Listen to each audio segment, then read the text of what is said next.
Oh, well, I've just gone live. Yeah, I was going live, and I was just going on to Mixcloud to play some music, and then go live, and then you phone me. Um, that's all right, really. I thought I better phone it because I know last time you were starting that woman game, didn't you? That copper game, did you fucking punch her on that? Yeah, I know. So I thought, right, I'll fucking phone it and see if you don't answer yet. I was going to phone that. Yeah, I'm all right, mate. I think I've got a nurse going to phone me or whatever. But when I think about it, about a year ago, they assessed me and they said I was low mood and lonely. Um, and I thought, well, if that's what you want to say it. I mean, I don't care. But like I say, I mean, why am I having a depot injection? I mean, what's the point? Yeah, I don't know what a depot injection is. So. Nor do I really. I don't know what it's supposed to do. I don't like it really. Every 2 weeks, a needle in my ass. I mean, what for? I mean,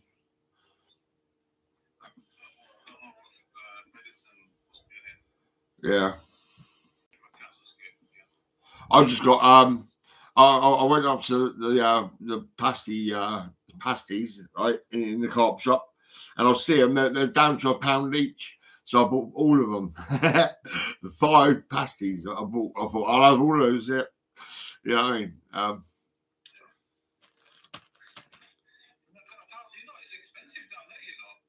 Are they really? Yeah, it's very expensive here sometimes.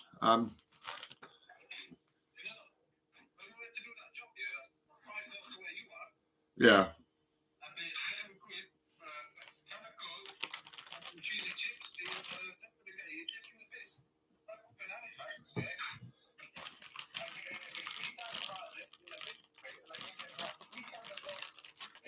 Yeah.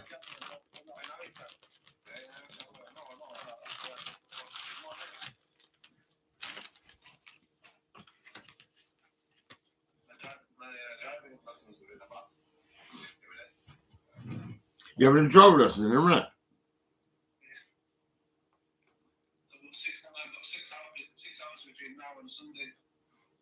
Between now and Monday, so Yeah. then I've got an extra hour.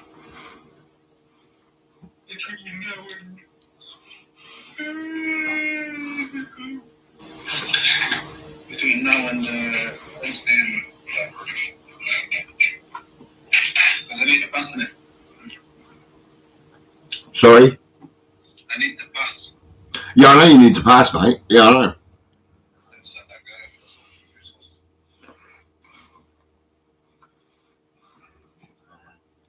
said, I seen you last night, asleep and that, but I didn't know they'll let them come.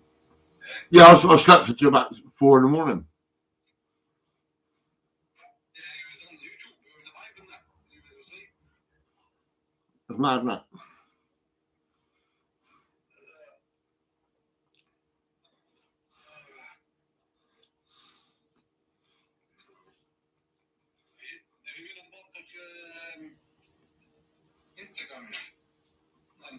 TikTok. Have you been on TikTok? I'm still banned on TikTok. What about I know you're banned on YouTube. YouTube's alright. Instagram's alright.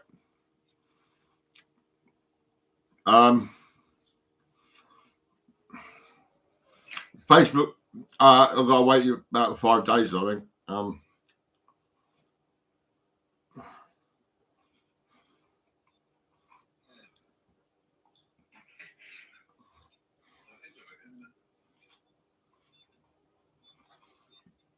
These pasties are lovely.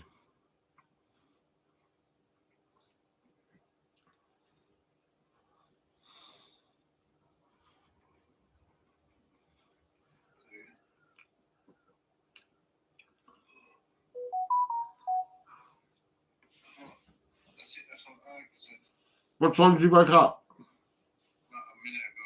Oh, did you? Yeah.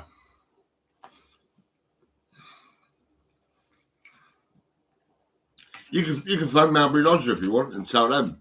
Oi, leave them alone. Yeah. Like I said, I better fucking call him and say this. Yeah. I'm still at home. But like I say, I mean, I don't know what's going to happen next. I don't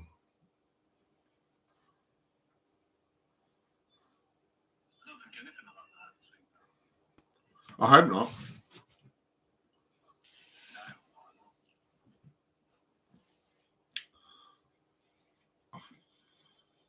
Bloody NHS, I'll say, they're disgusting. They're terrible.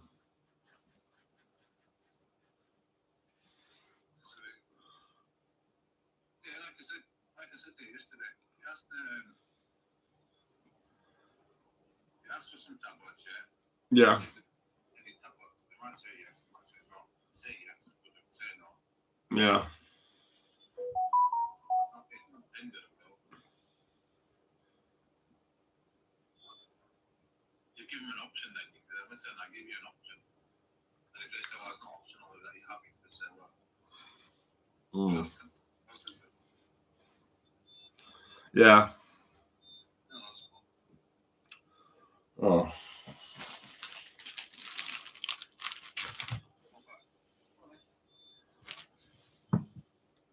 What are you doing today then? Shopping and driving lessons. Is it? Yeah. My driving lessons are in about 5-10 minutes. Oh, 5-10 minutes. That's crazy, man. They'll get it for about 5 to 9, sorry. Yeah. 40 minutes. That's the way it comes because you can't. That's my time. I'm sure you'll be able to drive. Fucking better passport.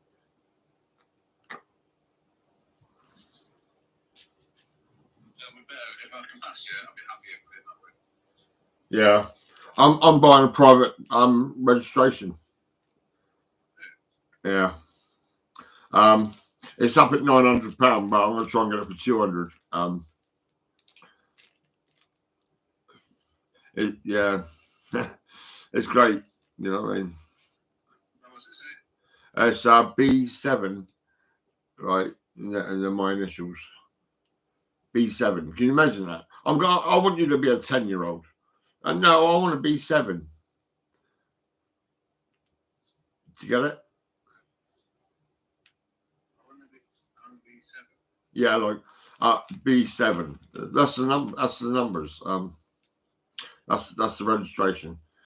So what it is, I've offered him 200 quid for it.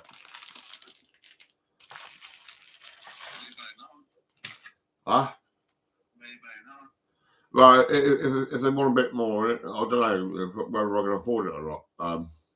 But at least I'm making an offer. I mean, it made me think actually, because when I used to buy and sell pianos, right, I was quite good at buying and selling pianos. Now I could probably go and do that again and buy a registration plate. And knock the price down and then sell it for more. I could do that, I reckon. Registration plates. But I don't know. I'll probably be stuck with them for a while. Because they said they've had that number for a while. And I said, well, I'll give you 200 quid for it.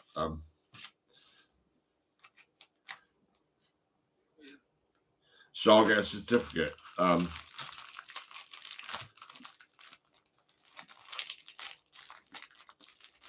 Yeah.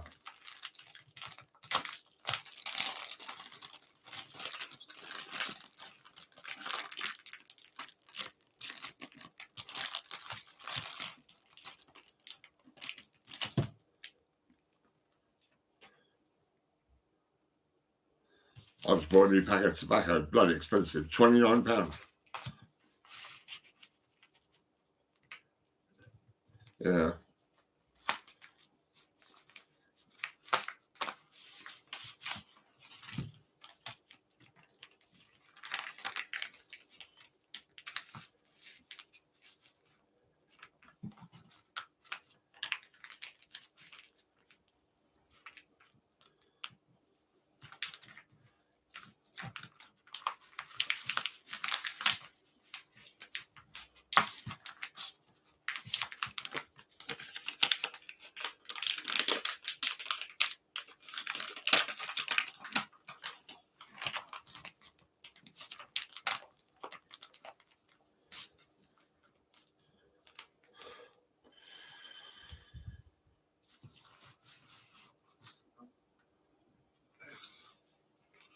Say again.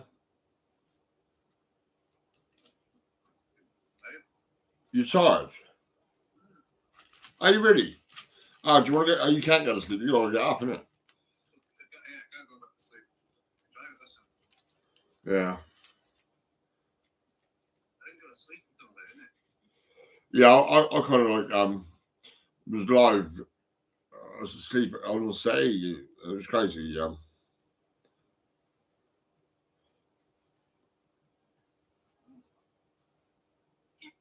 going. Yeah. No,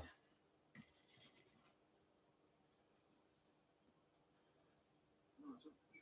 Yeah. Faster. So, yeah, I think. So, I'm definitely.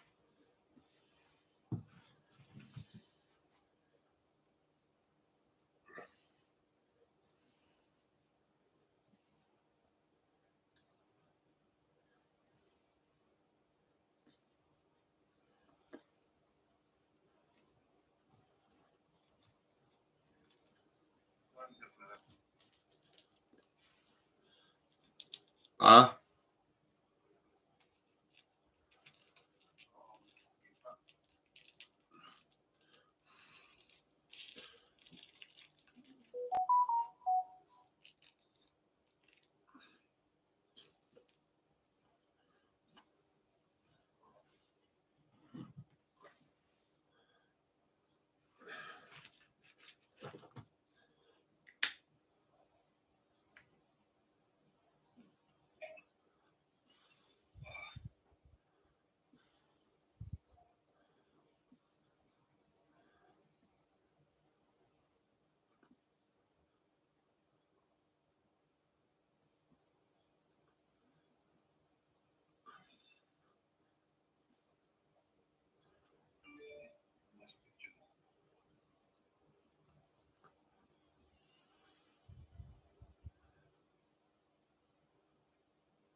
I don't know what to say really.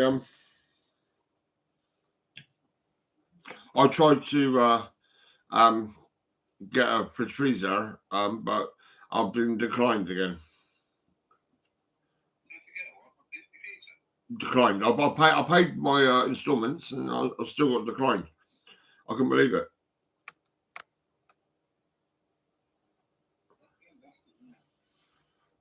That's to buy a Curry's fridge freezer. I was gonna get a Bosch one for 408 quid. No, Bosch fridge freezer. See, I go for mine cashed out. Sorry. I buy mine cashed out. I don't know with.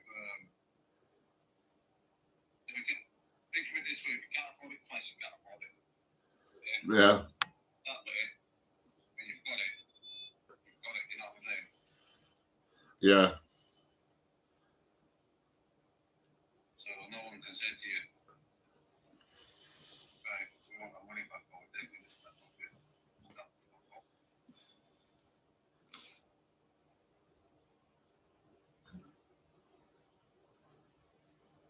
I used to get it up then.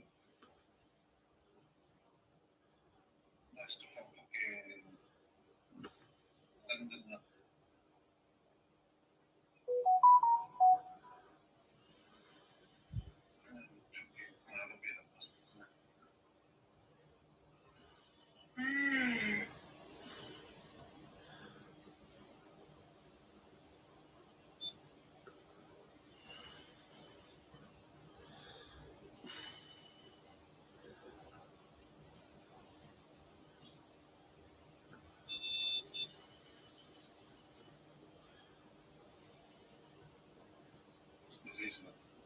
It's about behavior. It's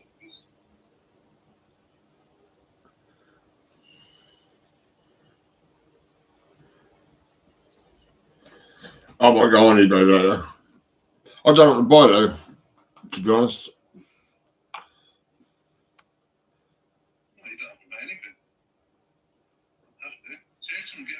your debts, man. Yeah. Well, I paid a big chunk of deal creation yesterday. That's what you should focus on. Get rid of your debts, yeah. And your rent. How much is your rent? I don't know. I don't pay it. £80 odd. Right. About £85, I think. So if your rent is 85 quid, what you want to say is, right, I'm going to do this, and this, yeah? Yeah.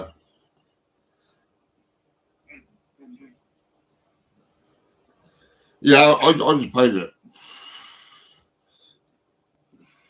But then I thought I'd go and get a fridge freezer, and I couldn't.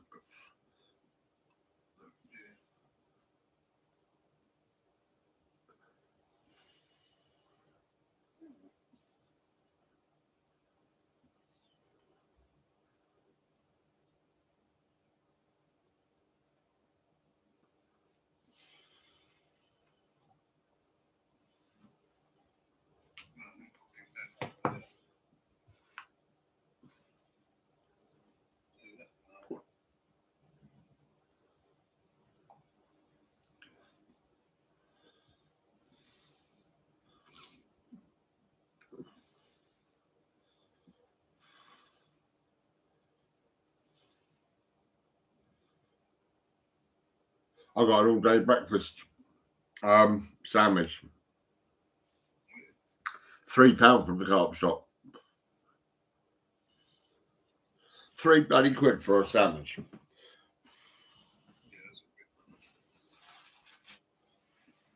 I said around here, it's cheapest. Yeah.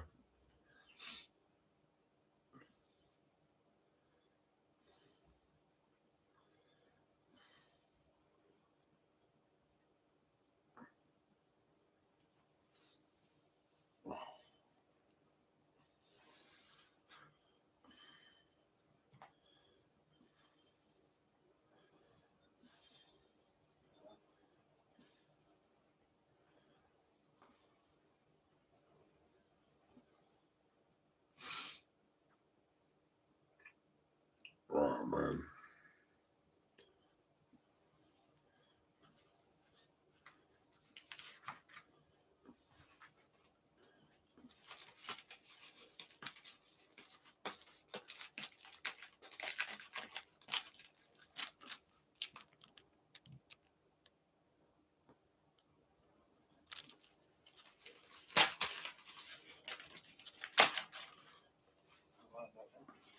You going then?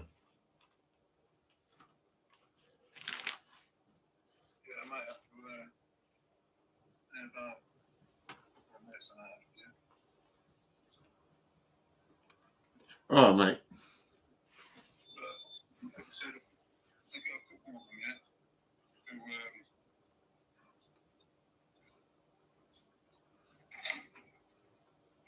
I got a test that's on Saturday, innit? Yeah. Because it's on Saturday, I know the first, it's on Wednesday, sorry. And so I booked this weekend, I've basically got lesson, yeah. Yeah. After more lessons, after more lessons, I was finding on just for the sake of it. I hope you do well. I'm a fucking bastard, you know. You can't guarantee it. I wish you could, but no one can. Like my driver said, you cannot guarantee that you can pass. Yeah. Anyway, I'll let you go get some food on that because I've only got about 10 minutes to be here. Okay, mate. Take care, man. All right. See you later, Steve.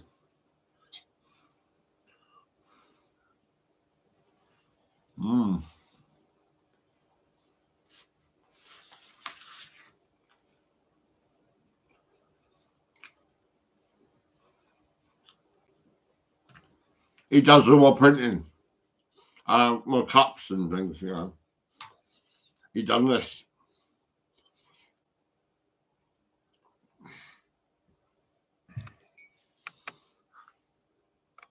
Mm.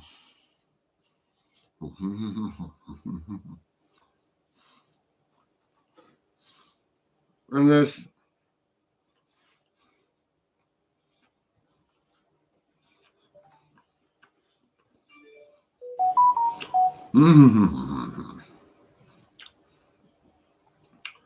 this sandwich is lovely. Mm.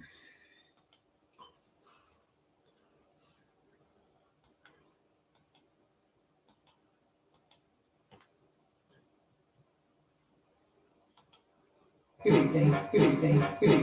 evening. This is Series 50, DJ Tofu's exploration of swing and drum and bass. Do enjoy.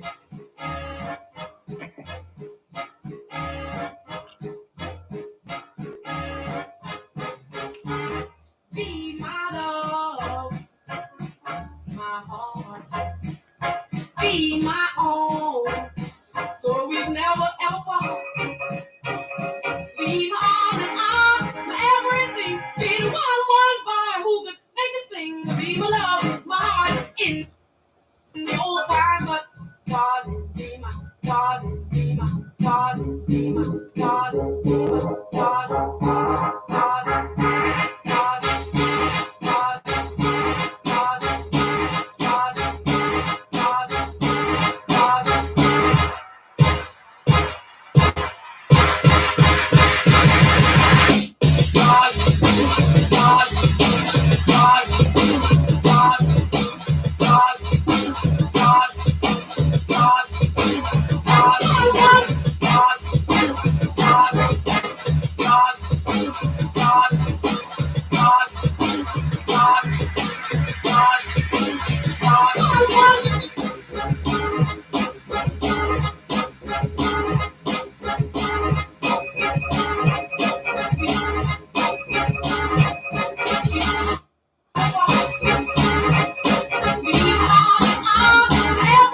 I think Gordy is the greatest. He's so fantastic. Gordy be mine. I think I got something.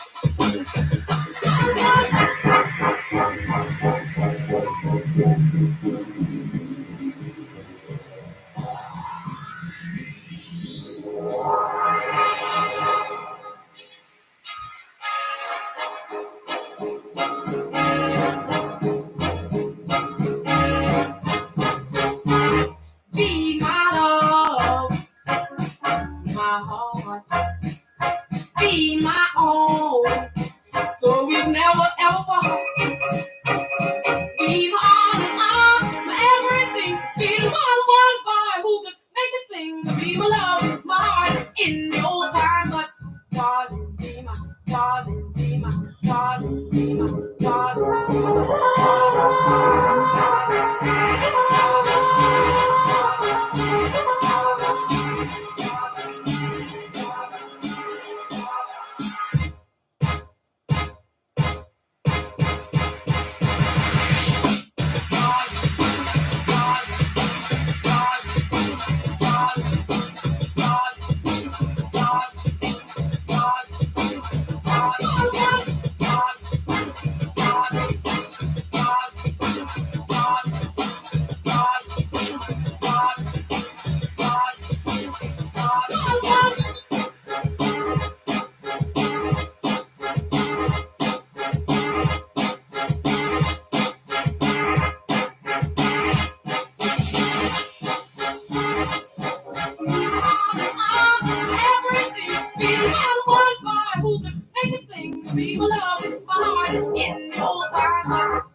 sit there mumbling, talking trash. If you want to have a ball, you got to go out and spend some cash and let the good time roll now. I'm talking about the good time. Well, it makes no difference whether you're young or old.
That's the good you miss, and that's like me. What you need, and wanna let you, that's a stank like me. Right, that's like me.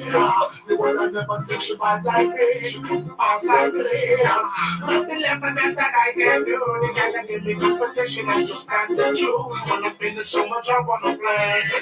I'm heading out to Dublin, and we're dancing again.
she just a dance like me. What she need them all about, she just a skank like me. Man, that's like me. The one that never think she bad like me. She couldn't pass like me. Nothing left but that's that I can do. They gotta give me competition, I'm just passing through. When I'm feeling so much, I wanna play. I'm heading out to Dublin, I'll be dancing again.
La sveglia suona nella casa dopo un fine settimana nella vita mondana. Swinging mama, una pina non dorme col pigiama. Si sveglia e spinge ora, si fa il ciuffo col fuoco. Poi in cucina una mocca di caffè, tabacco, cartine, sbriccia dalla cima. Lunedì mattina l'elettro swing esce dalla radiolina. Swinging mama, chiamami, vengo a trovarti.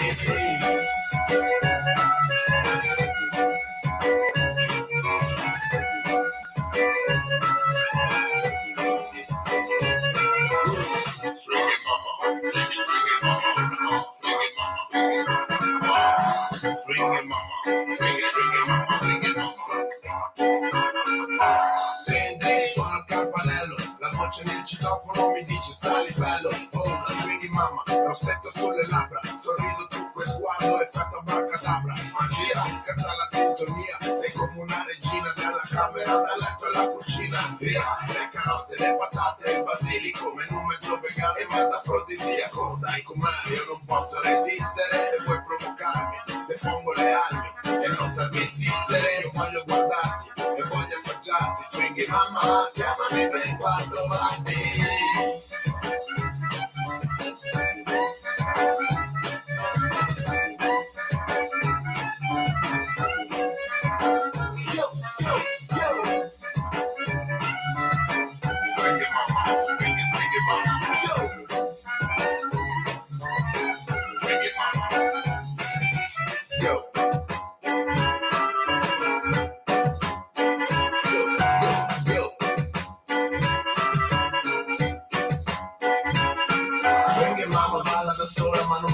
Swing è una bambina, ma balla come una signora. Quando si fa bella era bella che prima. Io le farei una foto da mettere su cartolina. Per quando lei va via io non so quando arriva. Seguo la scia, quindi mamma balla ancora. Voglio vedere la tua donna che vola, muoviti.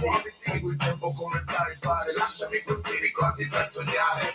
Tutto passa ma qualcosa non passa. Il suono, il ritmo, il colpo di cassa. Boom, swinging mama, balla da sola ma non sembra quest'ora. Swinging mama, ogni festa che sul cuore non mamma, swinging mama, swinging mama. Swinging mama, balla da sola ma non sembra quest'ora. Da sola.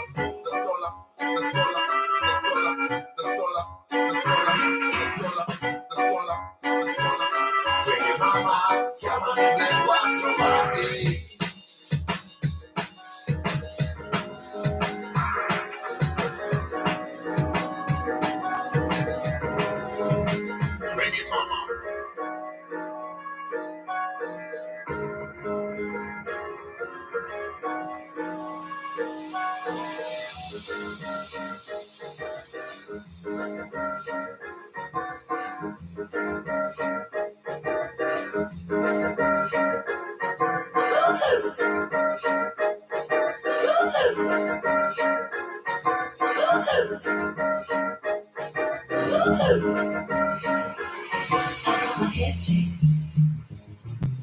floating. It wasn't easy, but nothing hit me. No. Woo-hoo. When I feel heavy metal, woo-hoo. When I'm pissing the needle, when I'm lying up easy, all of the time when I'm never sure why I need you, why I need you, why I need you. Listen to me.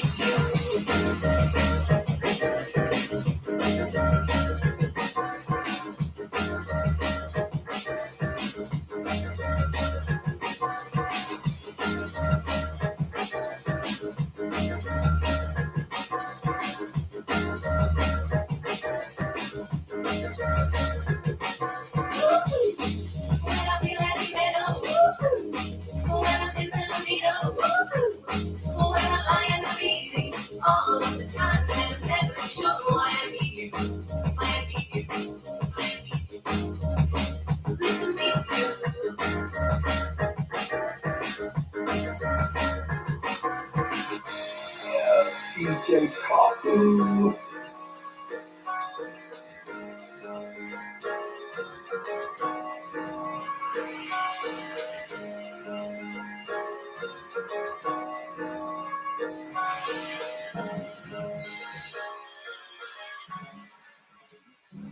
I got my head done, but when I was young, it's not my problem.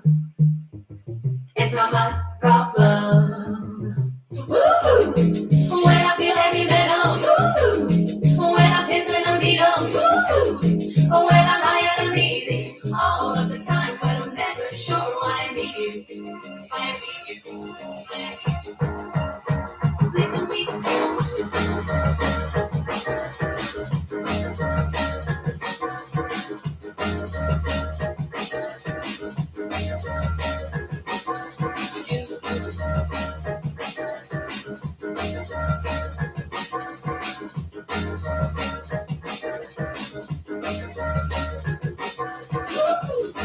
When I feel heavy metal, when I'm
got to give before we can get.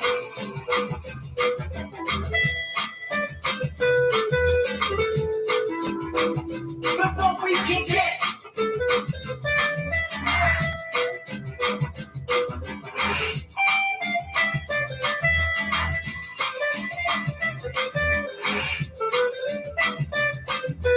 We got to get before we can get. We like a battle who is on deck. When it's not a wreck shop, then shop all back. So let's calibrate and check our specs.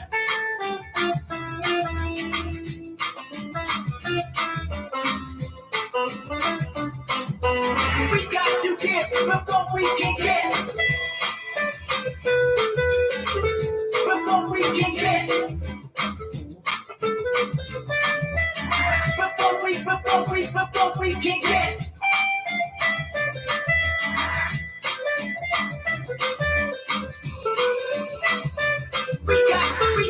We got to get before we can get. Before we can get.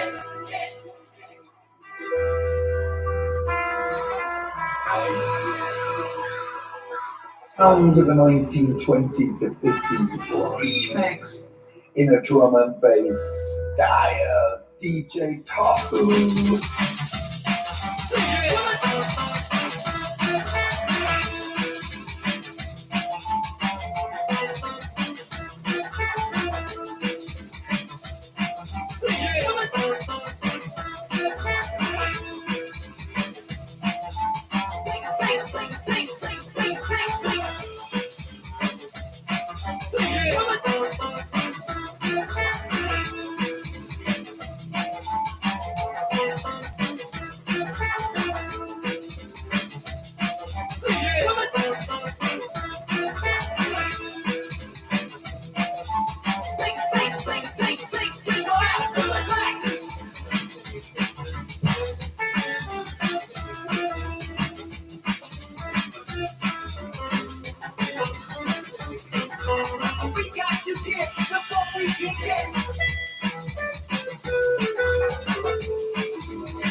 You say you love me. You say you love me. You say you love me. You say you say you say you say you.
Because I'm a man, because I can stand up. You know, it reminds me of the Westerns. You see Wild Earp and all those cats.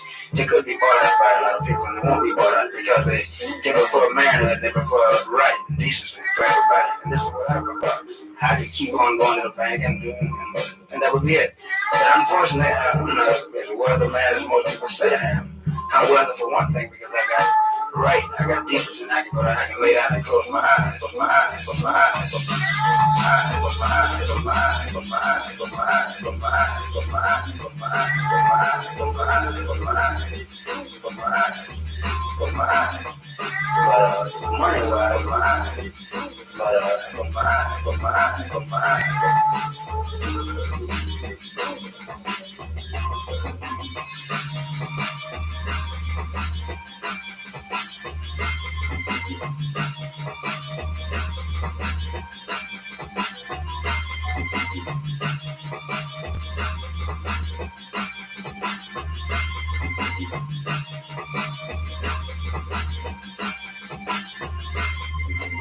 We've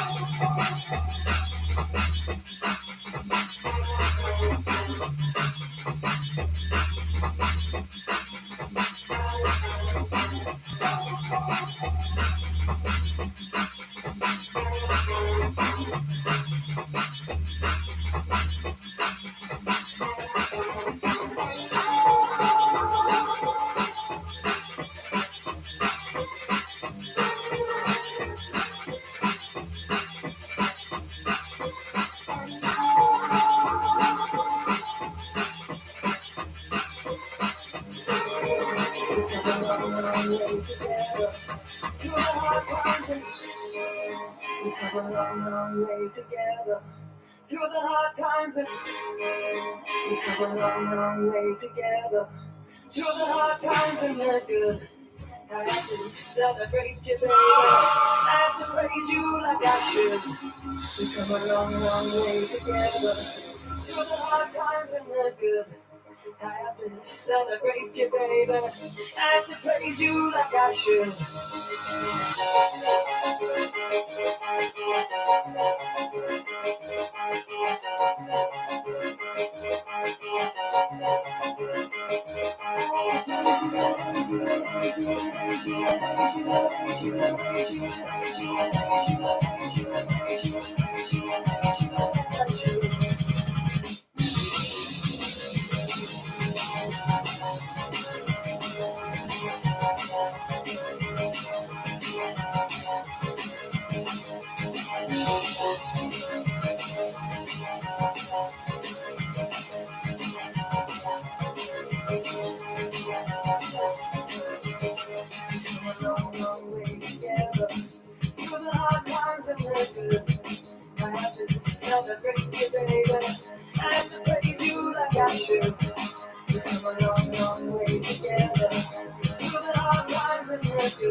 Through the hard times and the good, I have to celebrate you, baby.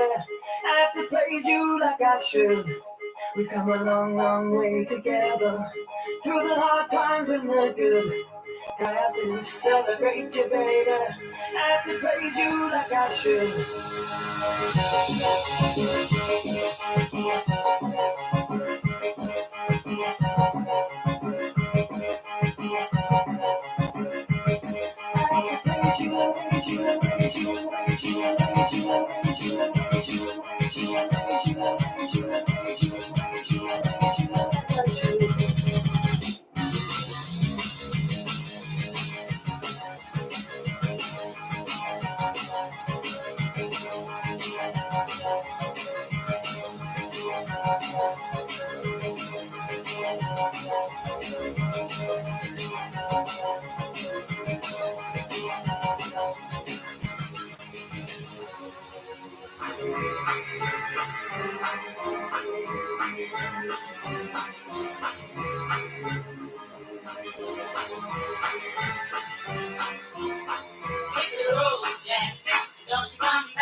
Well, I guess if you say so, I'll have to take the things and go.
What you say?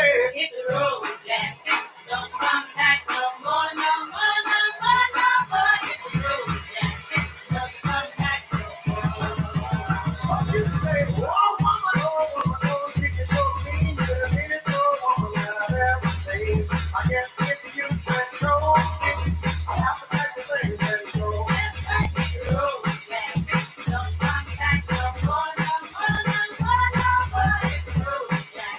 Don't you come back no more. What you say? I've never seen. So, I've never seen. So, I've never seen. So, I'll have to take the things and go. That's right, hit the road, Jack. Don't you come back no more, no more, no more, no more. Hit the road, Jack. Don't you come back no more. What you say? Well, I guess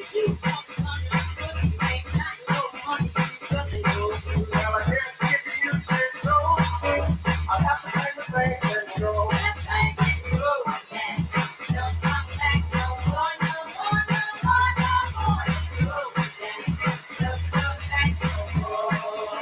What you say?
I'm gonna send it to outer space to find another race. I'm gonna send it to outer space to find another race.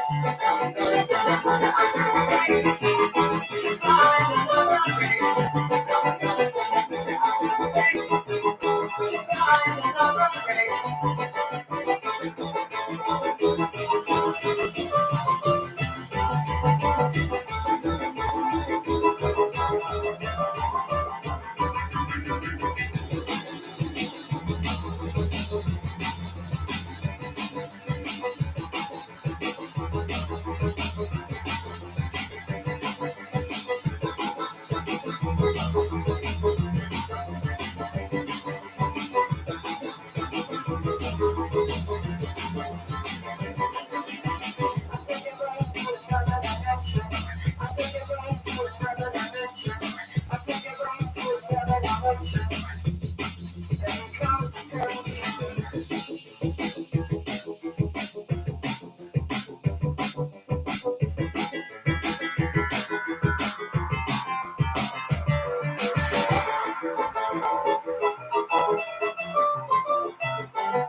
my baby.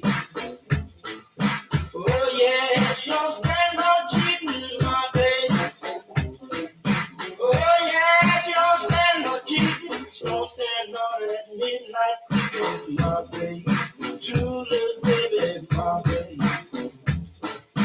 My baby. My baby. My baby.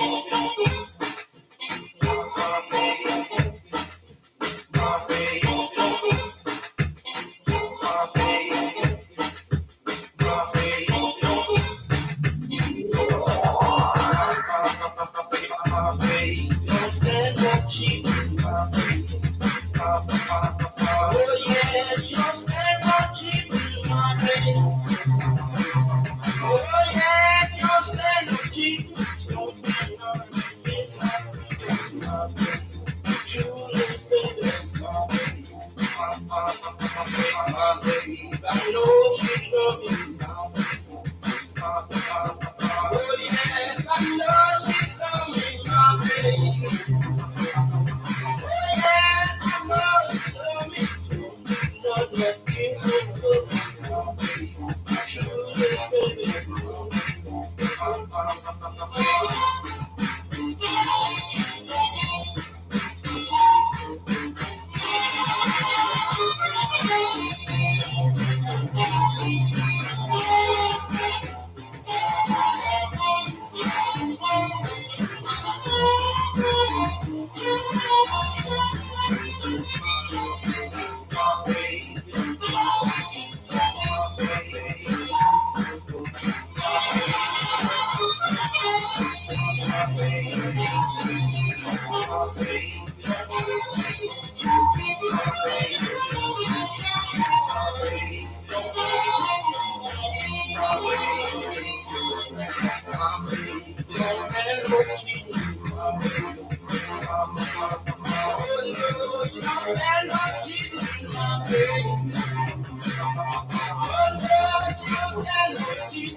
Oh, that's better. Postman's here. I wonder if I'm going to get any parcels today. I don't know.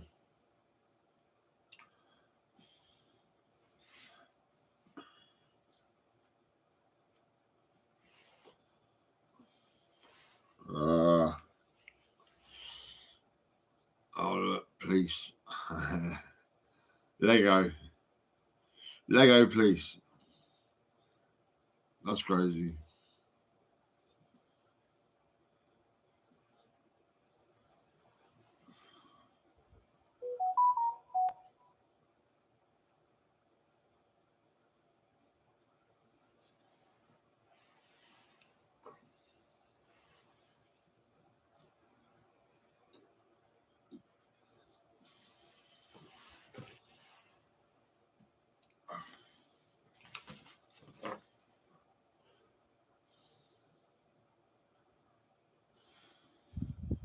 This is nice.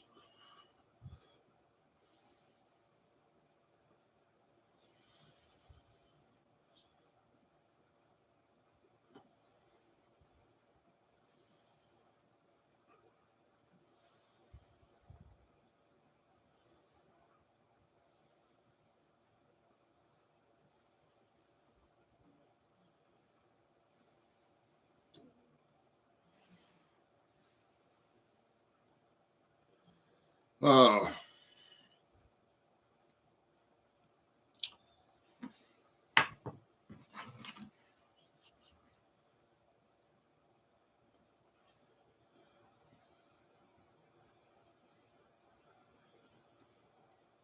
Testing positive.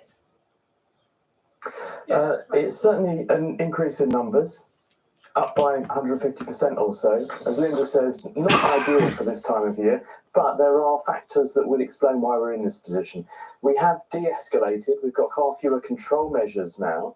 We've also had mass gatherings with the Jubilee and so on, and that was great, and everyone enjoyed getting out and about, but it did afford the virus lots of contacts between people and opportunities to spread.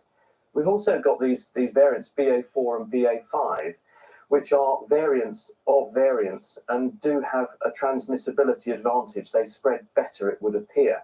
And so when you add that to the fact that it's now quite a long time elapsed since most people either had their vaccines or had their boosters or both, as a result of that, population level immunity has slipped a bit because that's the nature of the beast, that's what happens.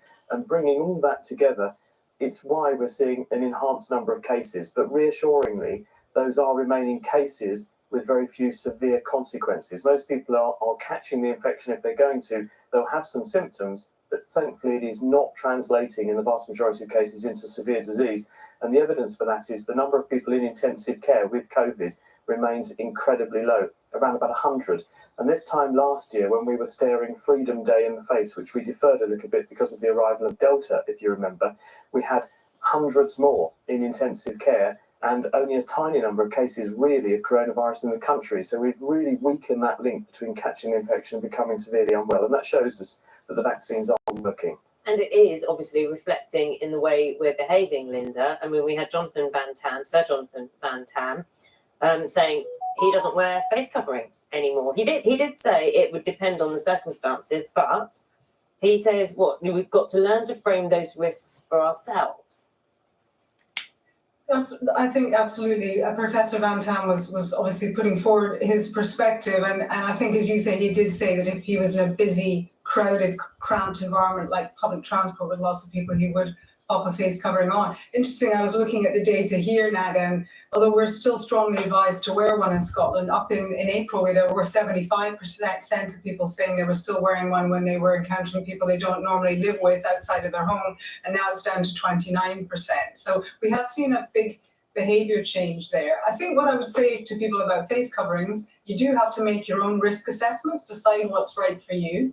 But when you can see those data like ONS and you see the infection levels going up, you can think, well, this is probably something I don't want to pick up, even for people who are at lower risk, because it takes them out of education or the workplace. So I think we should still consider using that as an important tool. And also for particular settings like health and social care, we must continue to wear them to not only to protect ourselves, but to protect others.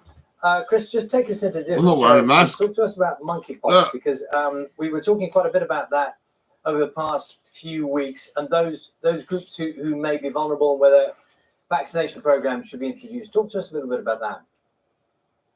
Around the world now, in more than 40 countries, 2,000 cases of monkeypox have now been diagnosed. And monkeypox is normally a very rare entity. 2,000 is more cases than we've seen in decades.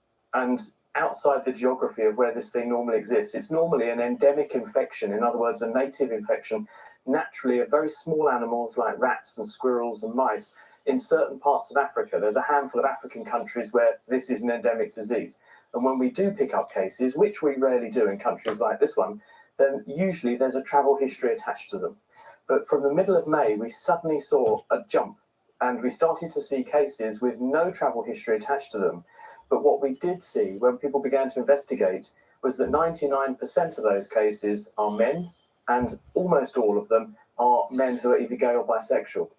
And so what we believe is going on is that the either behaviour or past contacts or sexual behaviour of that group of people has somehow facilitated the spread of the virus, and it's led to it causing outbreaks, not just in the UK, where we've had about 800 cases now, but in many other countries around the world. So we don't know exactly what the trigger point was or when, but we think it's probably recent. And we think that probably it's spreading now, partly because it's being afforded an opportunity to do so in certain groups of people who need to be aware.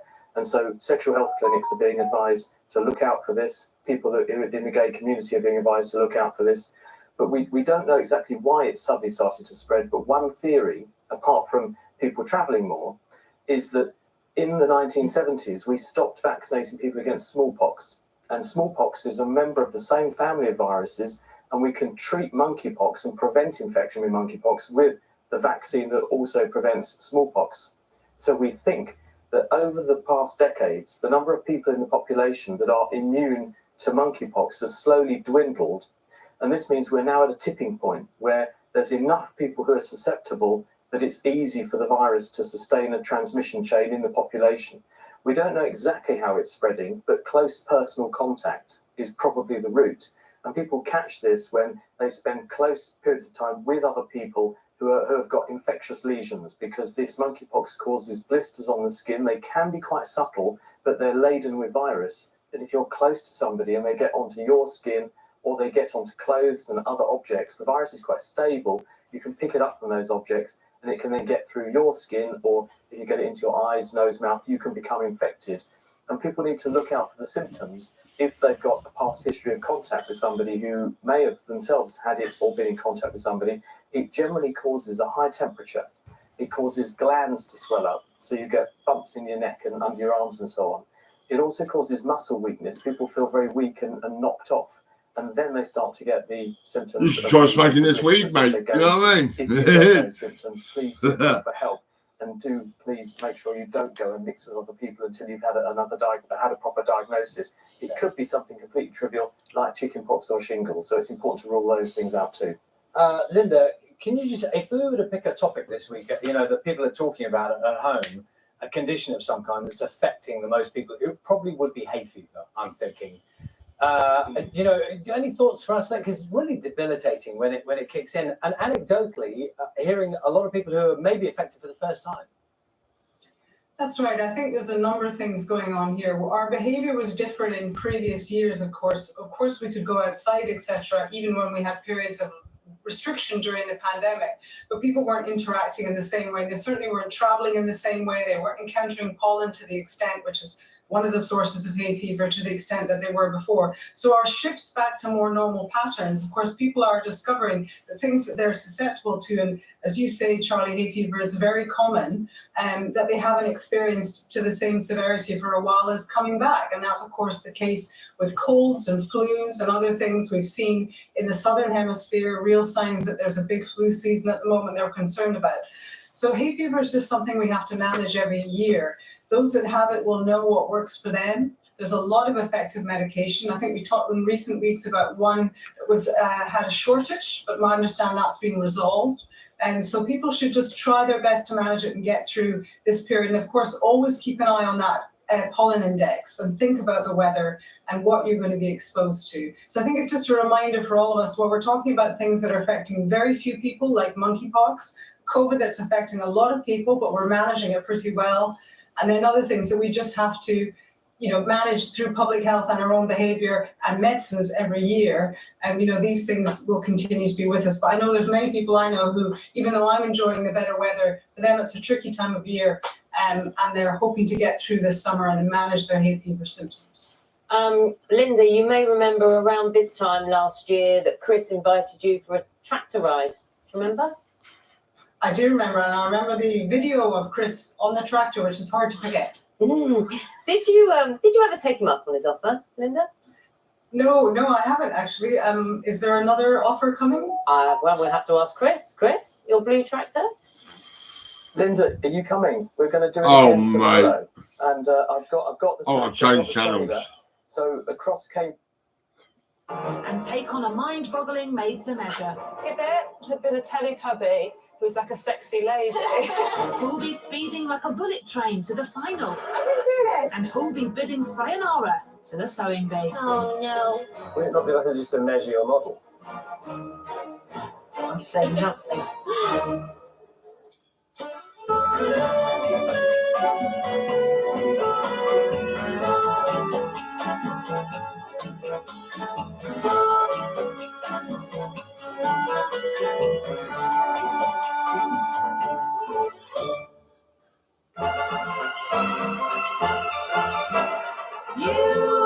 It's really nice and warm. It's really swaying. I can't believe it's the semi-finals and I'm here. That's so weird. So I don't think it will sink in until like afterwards, probably. We're all buzzing, raring to go. I just want to show the judges that they made the right decision keeping me here. Go. So quiet. I know. I'm really looking forward to this Japan week. That's this Japanese phrase, which is like gambale, which means do your best, like hang in there. So gambarimasu. Okay. Yes. We all go together like these. Hello, sewers, come forward. How are you all feeling about being in the semi-final? It is very exciting. This week we're going to be travelling across the globe to a place of vibrant colour, avant-garde clothes and deep spirituality. No, it's not Leicester, it's Japan. Esme, tell us about the pattern challenge. Right, here we go. One for you, one for you, Thank you. one for you. Oh, Nice. It's a garment inspired by a Japanese kimono. I teamed up with a friend of mine called Wakako, who's a Japanese designer, and we came up with this pattern. We have filled the haberdashery with lots of Japanese prints. Whether you choose to use them is entirely up to you. You have 5 hours for this challenge and your time starts now. To create kimono-inspired dresses that are both smart and impactful, that's lovely, those two together. Do you think? Sorry. the sewer's choice of contrasting but complementary fabrics will be crucial. That's nice. I like that. I think I'm going to have that as the main and then that as the contrast. We're going for blue and beige, which you might say isn't very me, but I want to show the judges that I can do something a little bit different for Japanese week. You say kimono, I say kimono, because I'm not very good at pronouncing things. Why have you chosen this challenge? The kimono has been influential all over the world. Wakako is a friend of mine. She's a Japanese designer. So we came up with this version together. And there are all sorts of traditional things about it. A rectangular sleeve. The collar stands away at the back from the neck. Normally you have an obi belt, but this belt has a bow, because as you know, I love a bow. Now, what we would probably expect is that the collar and the belt are in one fabric and the body is another. They could choose to do it differently. Because the lining is the same length as the top, if they don't get it absolutely accurate, that will pull the hem up at the front. The way that the sleeve is attached to the body is very different from on a standard European garment. If they get that wrong, they could be in all sorts of trouble. But everything needs to be beautifully pressed. Every seam needs to be well handled. Well, it all sounds very tricky to me. I guess that's why they call it a kim. Oh no. Breathe. Breathe. Tackling Esme and Wakako's design Wow. I can't believe how long is that. means getting to grips with some of the largest pattern pieces ever seen in the sewing bee. I'm using the big table. The pattern pieces are so long, I don't have enough space on the table. I've never seen anything like it. I'm just trying to get my head around what's what, and then I will start cutting. Long pattern pieces are a feature of traditional kimonos, and like them, the main body of this dress is formed from just 2 pieces sewn together down the centre back seam. Next, panels are added to create a wrap front, the collar band is attached, and the sleeves are joined at the shoulder. Then to the lining. A belt and ties are attached, and it's sewn to the outer layer, leaving a small hole for bagging out the entire garment. The hole is hand-stitched shut the dress pressed, and the belt tied in an Esme-pleasing bow. Right, okay, let's do this logically. So that's the main body piece, cut one pair. Good morning. Good morning. So this is the main body fabric. Yeah, a little dragonfly pattern. What's the lining going to be? I was going to do the lining in the same fabric as the dress. I don't really want the lining to stand out too much. Right. So, there's not going to be enough for this, is there? That's all the fabric that's left on that roll. I'm not going to have enough for the lining. So, we're going to do a contrast lining. Right, there we go. Change it. Right, well, we're ready to get on with it. While Brogan is upping the contrast, No stress. Just do contrast lining. Deborah Oh my god, there is so many pieces. I am running out of pins. is dialing hers down. I'll stick to just the tie belt and the contrast colour. So no contrast on the collar. No. And are you doing a contrast lining? No. So that's all in this fabric. Have you got Yes. enough of this fabric? Yeah, there's tons of it. I did check, yeah. I'm Very just cutting wise. pieces. Yes. Okay. I just had to make sure I have cut all the pieces I needed. I'm cut out and I'm about to start. Is the machine broken? What's it doing? No bobbin. Oh, that's a bobbin, is it? I've heard the word a lot. This is the main body. I'm struggling to visualize how this is going to be it. That's the back. That's the back. Okay. Prepare the collar. The collar is the second layer. There's two different collar pieces, and we have to sew these two together at the top, and then this is going to make like a double-sided collar, basically. It doesn't sit flat on your neck. It kind of No, goes I'm down a little bit. 33. I'm just putting the Oh, collar for onto the fuck- oh my body. God. Pin collar to the back neck of main body. Stitch, then press seam allowance towards stick the collar on. Why don't you just say stick the collar on? Esme and her friend have designed it, so Esme will know exactly where to look for mistakes. I know you're there, and I'm thinking, I hope I'm doing this right. I'm saying nothing. Esme and Wakako's dress is the latest in a long line of garments taking inspiration from the kimono, which means a thing to wear.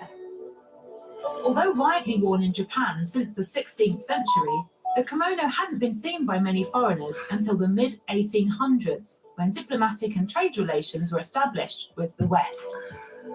So for the first time, large quantities of Japanese goods begin to be exported to Europe, including items like kimonos. Japan has been a country that had very little contact with the West for 2 centuries. So that created mystery. The Japanese way of thinking looked quite modern to the Western eyes. But the exchange went both ways. The Japanese kimono producers immediately understand the importance of synthetic dyes for enhancing the varieties of colorful patterns and prints. By the turn of the 20th century in Europe, the impact of the loose-fitting kimono was clear to see. Women's fashion was breaking away from the corsetry of the past. The simple shapes and cut pieces of the kimono had a big influence on designers. The French designer Paul Poiret created garments cut with straight lines and using rectangles in the construction, just like a kimono. In the decades since, the influence of the kimono has continued from the straight-cut flapper dresses of the 1920s to 21st century red carpet couture, all of them inspired by a thing to wear.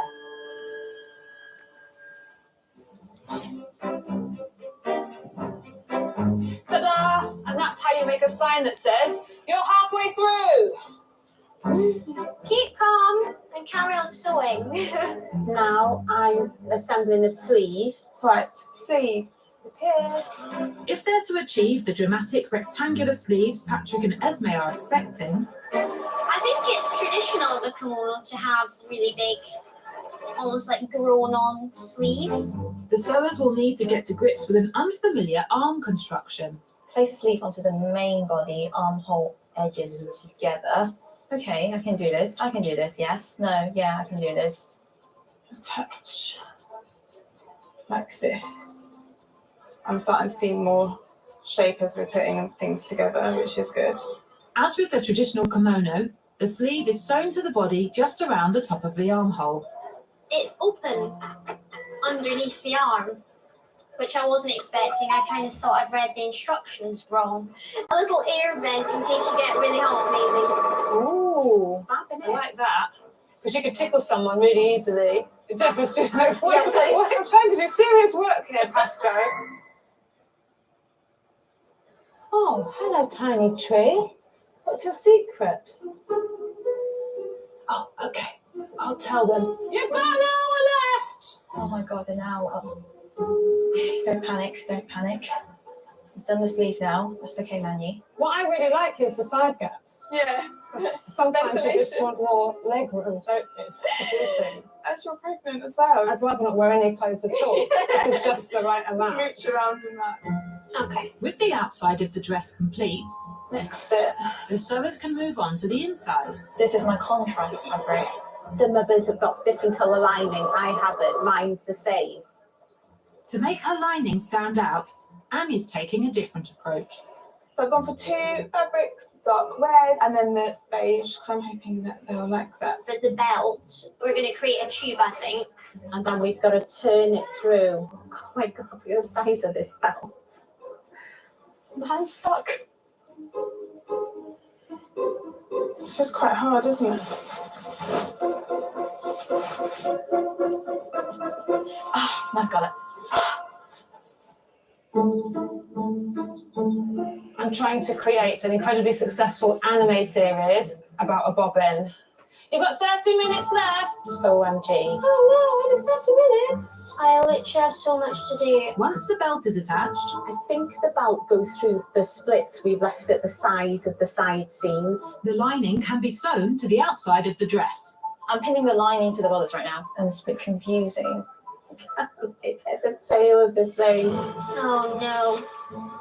By this point, this gamut is huge, so you've got a lot of weight. And that's not all Deborah's wrestling with. Because my lining is the same colour as my outer, it does confuse it a little. Everyone's suddenly become unstuck with the lining. Manny, does yours line up to the edge of your lining? No, mine's kind of. Have you got an extra bit on the end? I think so, yeah. Okay. Both Rogan and Magny seem to have got the lining too short inside. So you're getting that being pulled up from the inside.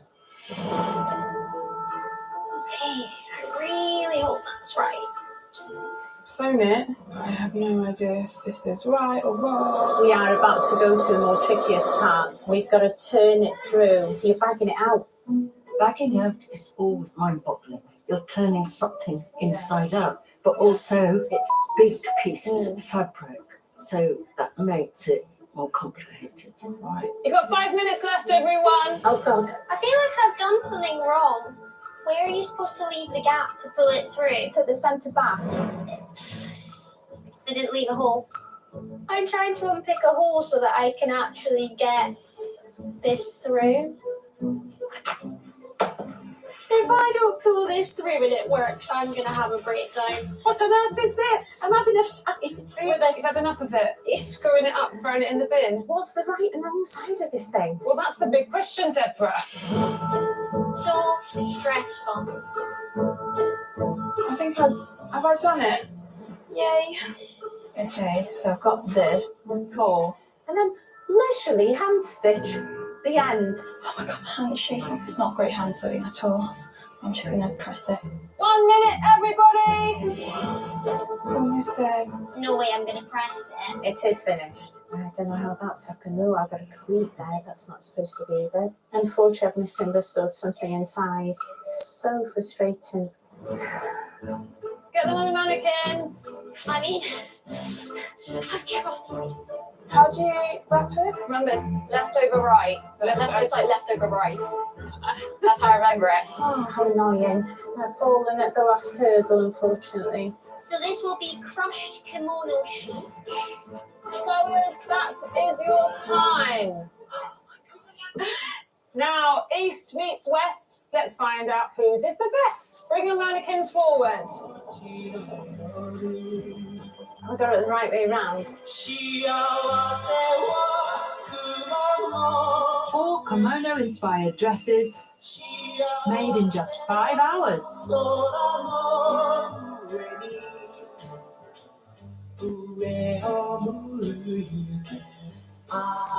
Right, Brogan. Well, it's a shame you haven't managed to press it. Something strange going on here. It looks like the lining's too short. Can you see how it's going up at the front?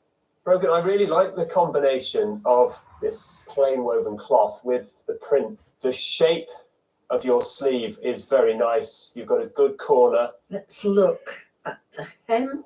We've got a hole. We asked you to hand sew it. I ran out of time. But I think on the whole, it is not a bad attempt. I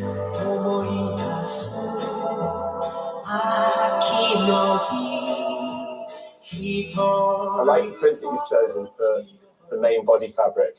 You chose not to put a contrast on the collar, and I do think it's a little bit of a shame. I think it looks stronger with that contrast. Oh.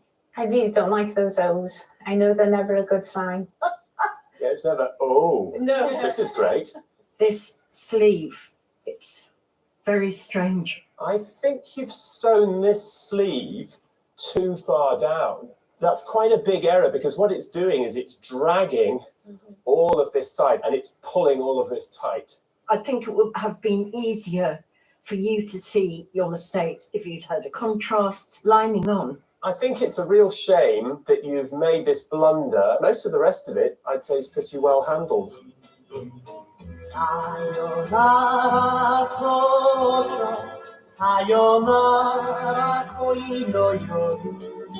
Very nice combination of colours, very neatly bagged out, very nicely pressed. Your collar is sitting quite proud, and I think maybe the lining is tight inside and it's pulling it on the inside. I'm going to look at the hem. You have hand sewn it. Yeah. It's on the back. The lining's too short, so it's puckering up.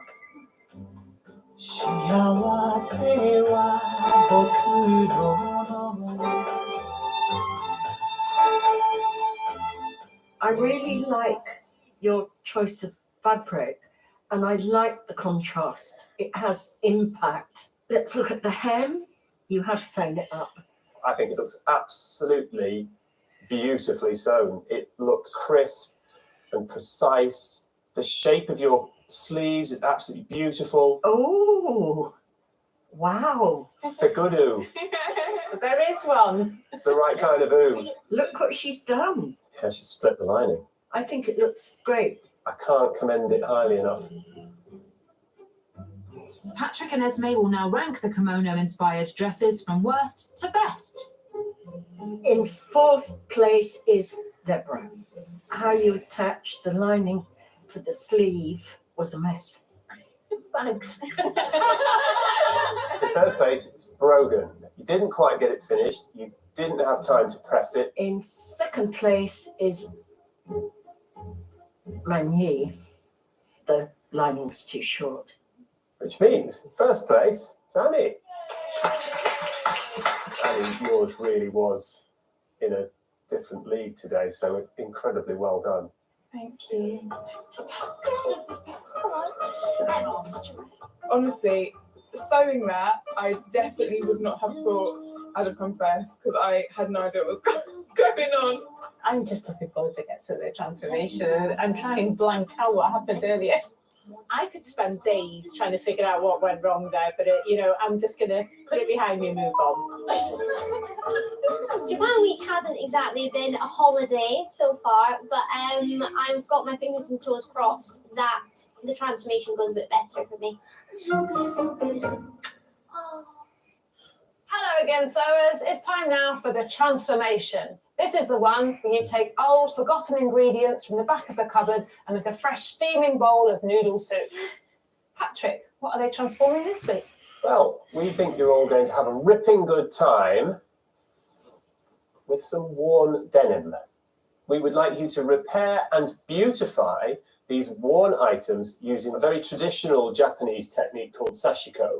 Something like this. Hey, baby. Sashiko is a decorative mending technique that's been employed in Japan for What's thousands of the years. story? We want you to Come be on, inspired tell by this me. technique. You can take one item from the rail. We're looking for something beautiful and inspiring. Now, Patrick and Esme won't be with us for this challenge. They're off to give thanks to the good karma that had them incarnated as sewing bee judges in this life. Off you go, guys. You have 90 minutes for this challenge, and your time starts now. We're going. Here we go. Can we do jackets? Along with the denim, I'll take that one, I think. the semi-finalists have been given patches, stencils, and embroidery thread. I'm going to go rainbow colour. I've never done sashiko before. To hand sew in this time is actually quite difficult. When the judges said that we were going to be doing sashiko, I was really thinking, I hope they tell us what that is because I have no idea. Sashiko means little stem. In a way, it's simple because it's a tacking stitch. It's a technique quite like darning, where you will place a patch and run running stitches through it, and you will bond the two fabrics together to create effectively a new fabric. It looks beautiful and really meant and special. We are asking them to celebrate the wear and beautify it and turn it into something new and wearable. They've only got an hour and a half, so it won't all be and done. No, it can't be. no. There isn't time. I think the ones for me that will be most successful will be the ones that embrace some sort of hand stitching through those mends. So I've gone for a simple skirt. I feel like a skirt gives me enough room to kind of go in and just fix things, fix the holes. I'm going to go for a rainbow between two clouds, and the clouds are the part that has been mended as well. I've got a whole jacket, what I can imagine having patchwork on. I'm just cutting out a shape as I'm going to make my holes into stars. I've got this denim skirt that has quite a lot of holes in it. I am making my damage bigger, so I'm making the hole into the shape of a star. My garment is a denim pinafore, so I've started by just doing a little bit of binding. I thought, you know what, I'll stick some birds on it. I do like birds, although my cat Olive likes them too. Clock always ticking. Will they complete the challenge? Will pressure get them? You're halfway through. So I've chosen a lighter shade of denim to go for the clouds because I wanted a bit of contrast. You've gone for rainbow, lightning, suns. Are you copying my shoes? Someone's been Keep it studying there. someone, haven't they? I'm cutting a star, I'm putting the patchwork behind it and then sewing down. I'll see how I do. I don't know if I will be able to do this, but hopefully I will. It's just throwing convention on its head and having a go, isn't it? So I've got a hole at the top here. I'm going to have a go at trying to get the bird peeking out of it. So I've put on some dark denim to the base of my star, and then I want to make my stars look like shooting stars. Have any sewers ever had a tag like a graffiti artist? A little bro in the corner of things, and people are like, oh yeah, you've got broed. Almost needles up. Big final push is needed. I believe in them. You've got half an hour left. Got half an hour. I'm just putting in some fabric onto the collar that matches back to the patches. Bloody hell. I need to thread one of these. I've never used needles that big before. My rainbow's coming along just fine. Normally I like doing hand stitching. You can see there's a bit of embroidery behind me. I actually did it while I was watching the Harry Potter marathon between Christmas and New Year's. I'm now just doing some embroidery of some little stars around about here, just to add some details. No, this couldn't be more not my thing. If it tried.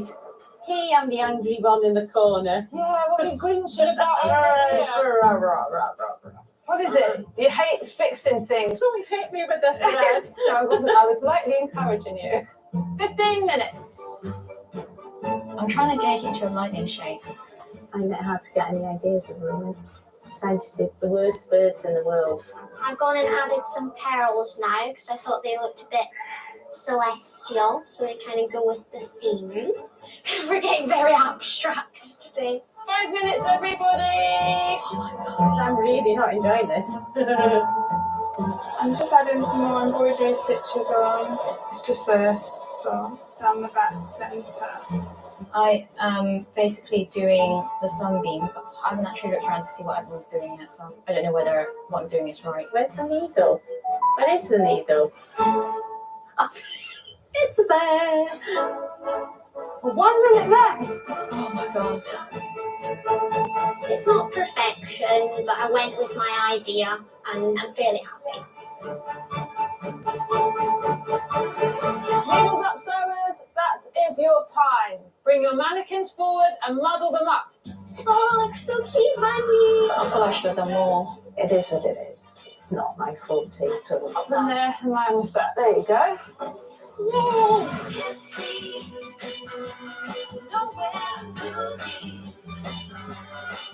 What was once a pile of tatty old denim has been revitalised with Sashiko in just 90 minutes. And Esme and Patrick haven't a clue whose garment is whose. Welcome back, judges. What are your first impressions? They look great. Yeah. New life has been breathed into our ragged jeans.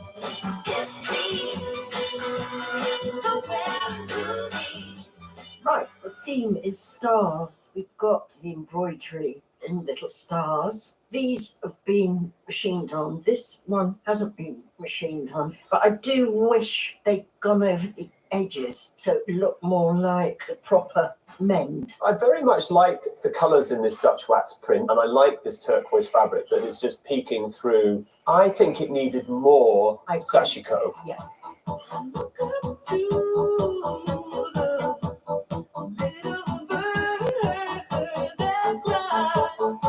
We have a denim pinafore dress, mostly appliqued on patches. Now, if I look at the holes, they've put a patch behind and they've just very quickly running stitch going around the outside of the hole. They could have done more work. Feels to me they haven't concentrated on the mending. Yes. Which is what it's about. Yes.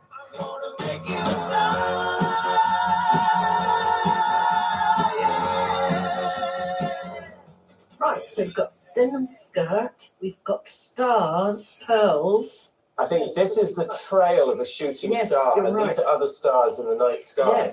I also like that they've changed the way they've created the stars. So this Yeah. one is sewn on the top, and this one is patched underneath. There's not quite so much of the sashiko going on, but it has transformed a tired old worn-out denim Yeah, piece into something definitely. much more fun and wearable. Absolutely. Yeah.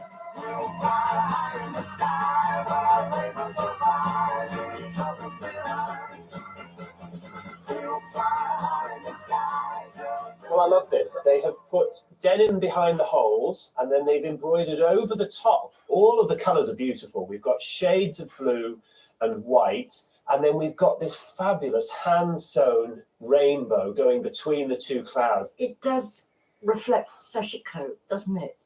How they've done these big tacking stitches, got a flash of lightning, we've got the rainbow. And then we've got what looks like a rising sun, which obviously is a nod to Japan.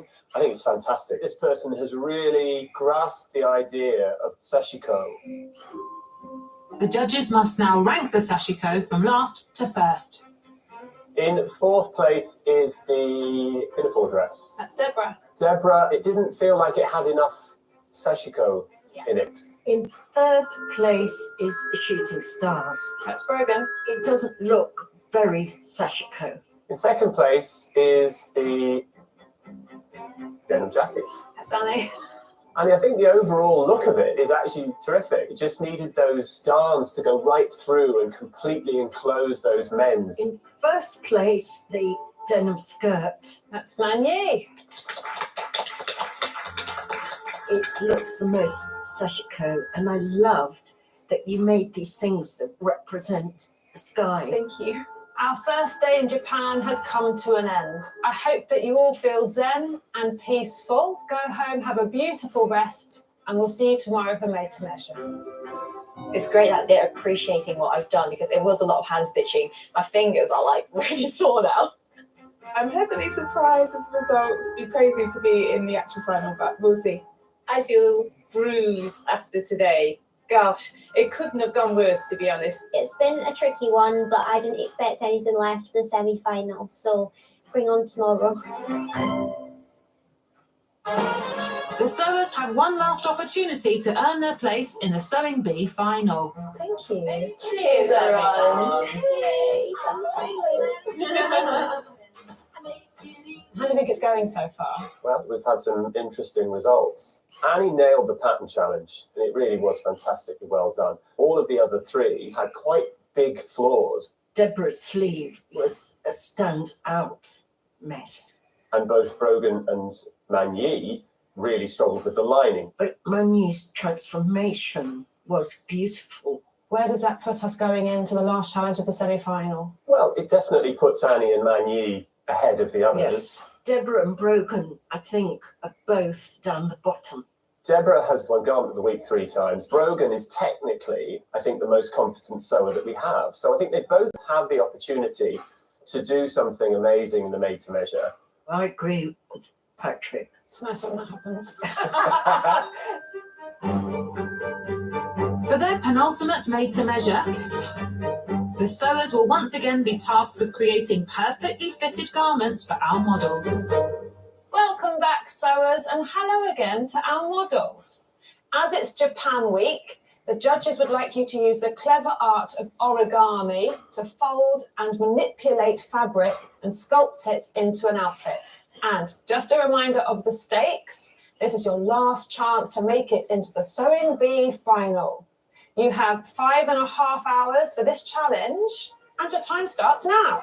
Let's get going. I'll do the measurements. The sewers have already had an hour to cut out their fabrics, Waistband. to leave enough time to create their complex origami outfits.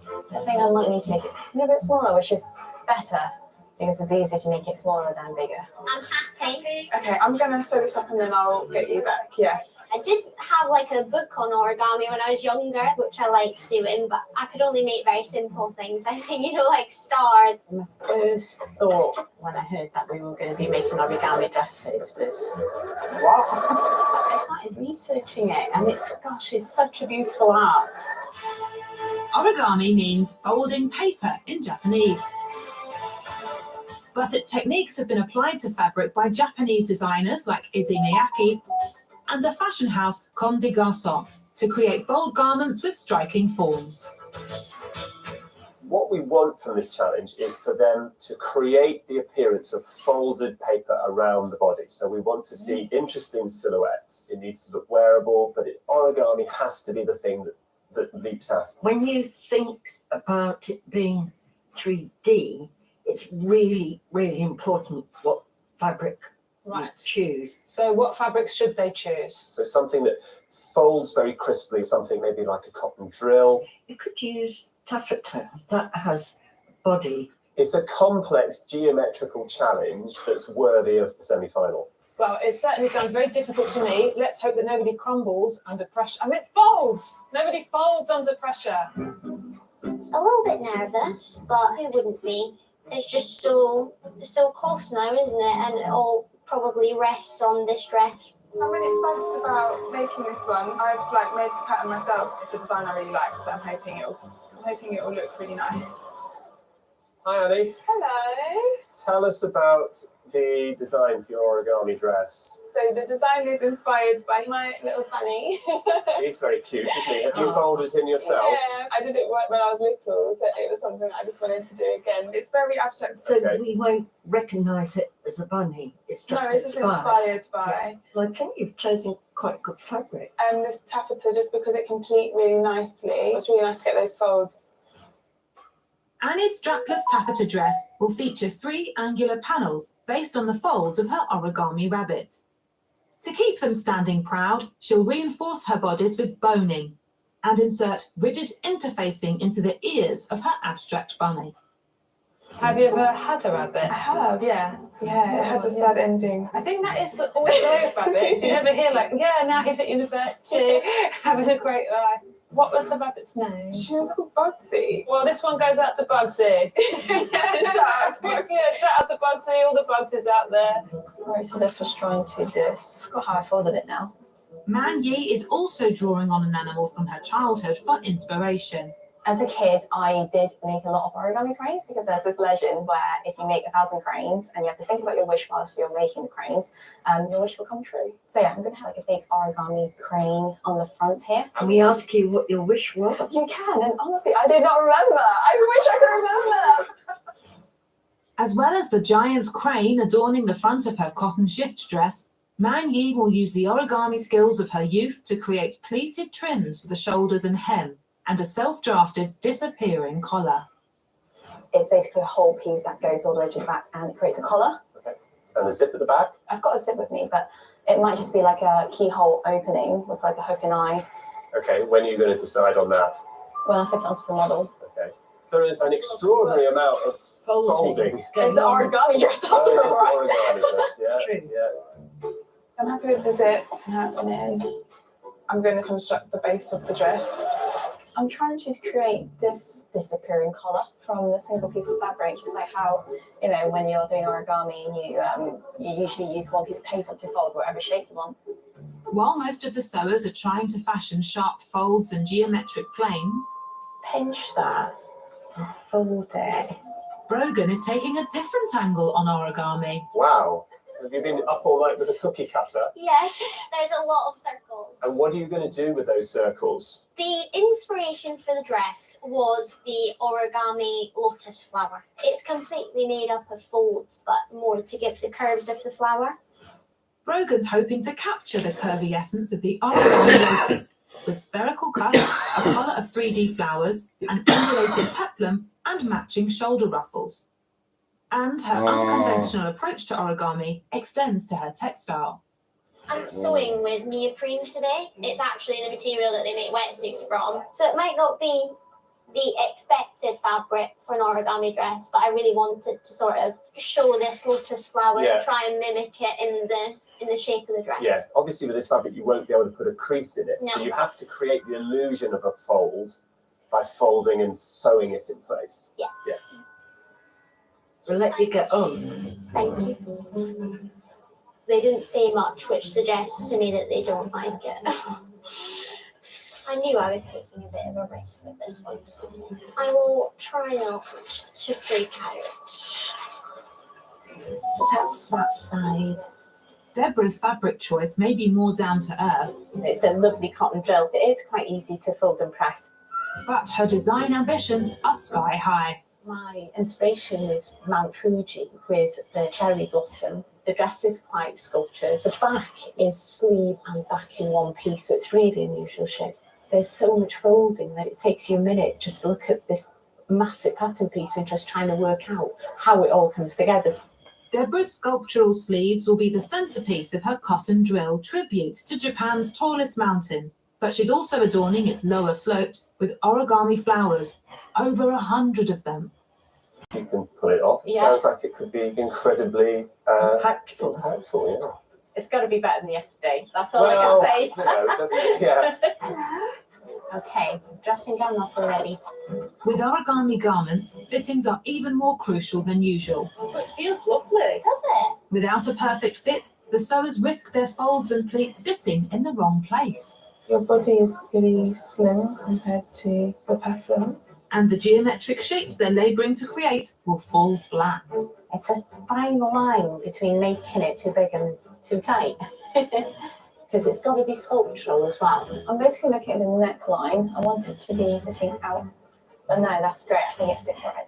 Fit's looking really, really nice actually. So I'm starting to get that attached with the peplum onto the dress. It's a little bit big on the side, so I've taken it in. Have you decided whether you need a zip in it or not? No. You haven't decided? I'm gonna sew it up. I'm gonna sew up the back seam all the way to where I would have the keyhole, and then see if I can fit it over her. Would it not be better just to measure your model?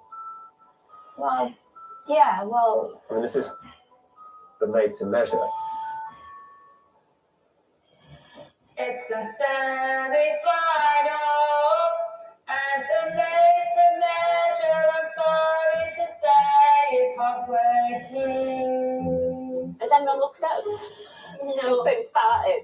So I've put on the peplum and the skirt onto the bodice. With the fit of their garments in hand, Right, man, you focus. So I've got like the crane wings here. the sewers can move on to ensuring they pack the required origami oomph. There's different thicknesses of interfacing, and it's just putting the thicker interfacing into the top for the pieces that need to stick up. For Deborah, this means tackling her precision-engineered sleeves. It does take a bit of concentrating when you're sewing it. It's just not familiar, this kind of folding technique. You need to fold it, so keep looking at it, do the folds fold in the right place, and that's how I've approached it. I'm now making the pleats to go onto the sleeve. Lots of folding. Is it quite time consuming? This takes way more time than I expected. I've been thinking a lot about what I'd wish for if I made 1,000 cranes. What would you wish for? I would wish, and this is going to sound really arrogant, that I would win the sewing bee. But I know it's a long shot. It's just when the judges are like, oh, here's the results, they go, it's Sarah. I haven't made anything. Oh no, scared that this would happen. Started sewing some of the bodice that is it. If the fabric is that thick, you can't tell what you're sewing sometimes.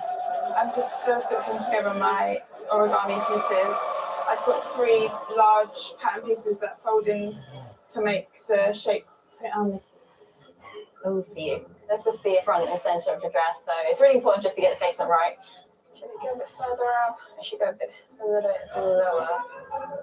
Oh, but I feel like it's too low now. I hate these zips for some reason.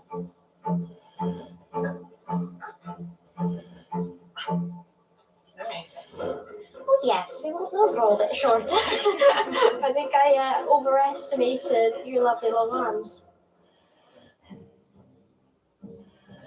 1 hour left, leave no stone unturned. Why is there a stone there? You've got 1 hour left. Now left, okay. Time is really quick now. I need to hurry up. I'm glad to be sewing on the colour now. That white was a bit blinding after a bit. I've started assembling flowers by making tubes. Then I sew them to the skirt. Then I hand sew them together to make this kind of effect. So I'm trying to work out whether I could get away with pushing like a keyhole opening or whether I should actually just go for a zip up. Annie still hasn't decided whether she's going to do a zip in the back or not. She should have done that before. I'm just putting this boning in the lining to keep it upright. This bit does take a bit longer. How's Annie getting on? I mean, the whole idea with the rabbit. It's sticking up. I mean, of course it would look different on the body. Yeah. I'm on the final tube, so if I just keep chugging on, I should just make it. There was a lot to do. That goes on here, and you start pinching them with a couple of threads later. So I'm just in the process of sewing on the circles on my sleeve. So it's quite time consuming because you have to make sure they're all lined up. Logan's dress, the neoprene that she's using is quite sculptural. But does it look like origami? Oh, it's so undulating, isn't it? Yeah, it's very wavy. I feel like if there had been a Teletubby who was like a sexy lady. You've got half an hour left, everybody. Last push. Okay, right, Nanny, let's hurry up. I'm making the pleats for the bottom hem now. I'm just about to sew the lining. Sewing my flowers on my dress. I don't know if I'm going to do it. Just going to go as fast as I can. I am hand sewing my flowers that are going to go around the necklines, and I need to hand sew them on to the dress. I've got a lot of hand sewing to do now. I'm joining them up to make them into the flowers. So you've got to do all of these. Yeah. 10 minutes, everybody. God, I'm sweating here trying to get this done. I'm on the last step. I need to hand sew little bits at the front. God, I'm so nervous. I still got the hem to put on. So I'm just gonna yeah, I'll get it done, don't worry. I'll get it done. You have a dress. Now I'm hand stitching my flowers on the neckline. It's very detailed. Just finishing touches, is it? Sure. You sound like a little unsure pony. I'm going to finish. I can do this. Come on, Annie. Hands are shaking. I'm getting there. Got one more row after this one. I'm hand sewing the hook on. I don't need to put an invisible zipper. I can just do like a hook and eye on the top. My hand is now shaking. I can't do anything. Okay, you've got a minute left, everyone. Time to get those models dressed. That's fine. That's fine. I'm not panicking. I'm so panicking. Just trying to make sure it's as pressed as I can get it. You can't really press this fabric, so I don't even have to give it a final press.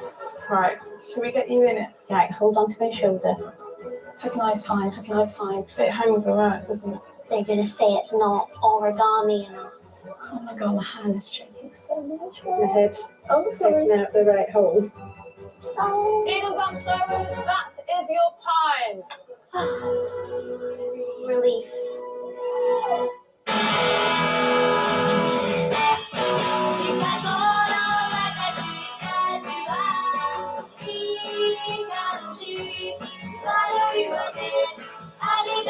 Four origami-inspired outfits made in just 5.5 hours.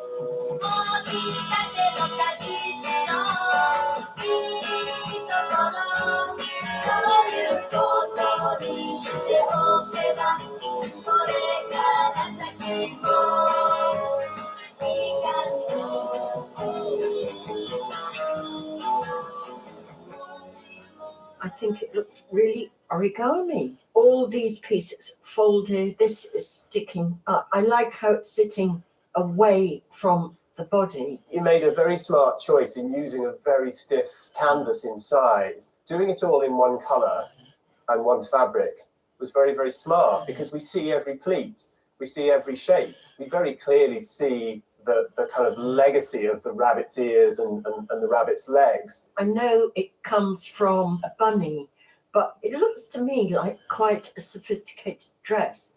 I think it looks great. Thank you.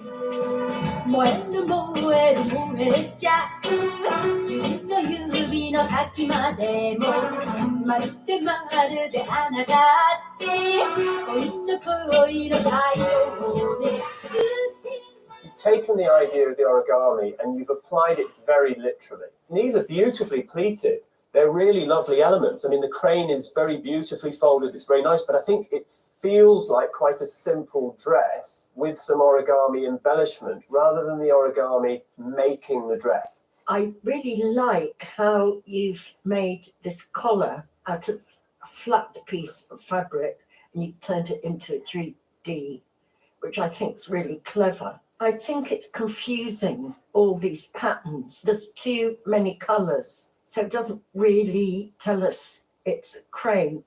It's pretty messy at the back. I'm afraid that fastening is untidy. I mean, it's held in place with, 3 threads? And I think the bottom hem looks pretty uneven as well. I mean, because you've given yourself so much work to do in creating these pleated embellishments, you haven't had time to give the dress itself the level of finish that it needs.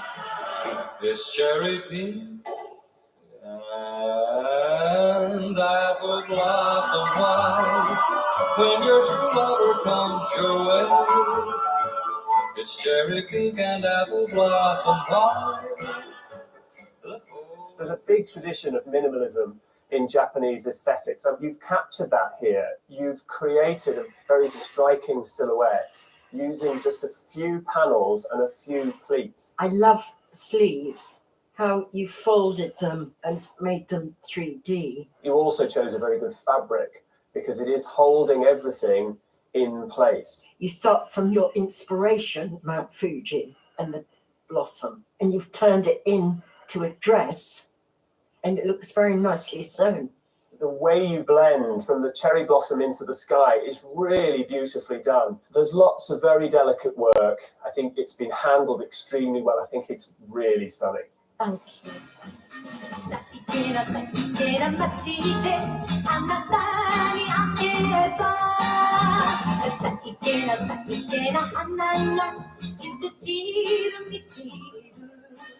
Brogan, I think first impression is it's very striking. You've created some really interesting shapes. The whole thing feels very modern, but there's a definite Brogan femininity to all the form. I think the colours go really well together, but these sleeves don't really go with that for me because they look completely different. I love that you've left all of these edges raw. There is a paper-like quality to all of that. I do think you have sewn it really well and it fits nicely, but I think of origami as sharp edges. I'm slightly in two minds about whether it feels origami enough, but there's no doubt in my mind that it's got huge impact. Well, go kick your shoes off, grab a sake, and when you come back, the judges will reveal who has won Garment of the Week, which 3 sewers will be making it through to the final, and sadly, which sewer will be saying goodbye to. My made to measure was quite abstract, and I wasn't sure like if they were expecting like a bunny like on a dress kind of thing. But no, I was really happy with the comments. Trip Plan of the Week, it's safe to say, has been up and down for me. So I absolutely felt that this was my make or break dress. I still don't know whether it's enough to get me through to the final. Other sewers went a bit more geometric, but I'm glad I went with the inspiration I did. And yeah, I was pleased with the end result. Yeah, I've got a strong feeling that I'll be going home at this rate, but honestly, I've enjoyed every part of it so far. Sorry, can I have a moment?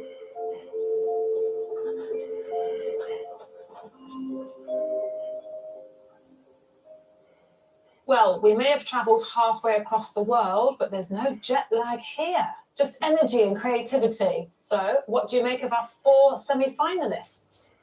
Well, I'm not sure we've had 4 sewers who feel quite so closely matched. I think they've all reached an exceptional level in this semi-final.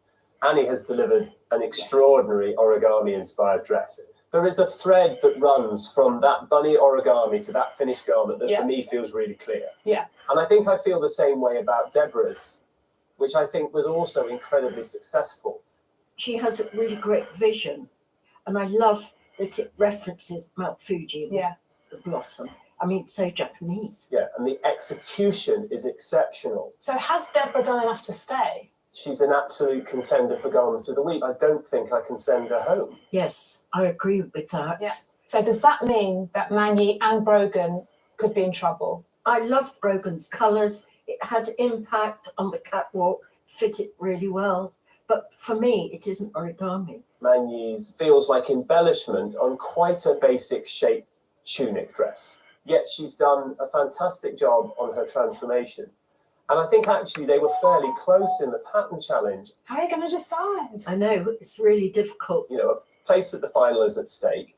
This is a very, very serious decision to have to make. Yeah. And I don't remember it being this close ever before. Respect is a huge part of Japanese culture and society. And one of you has earned an extra little bit of respect from the judges. Patrick, please will you reveal who has won Garment of the Week? Our Garment of the Week this week is... It's Annie.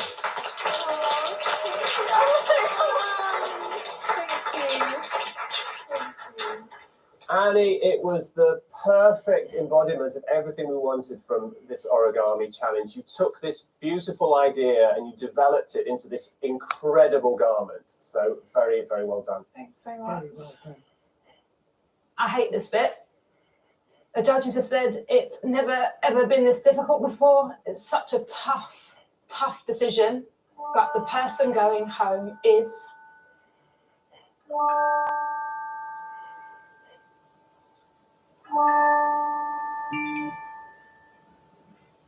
no one.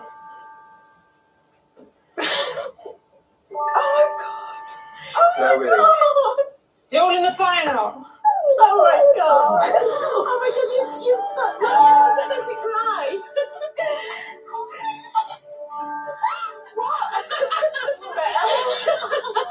I can't believe it. Oh my god!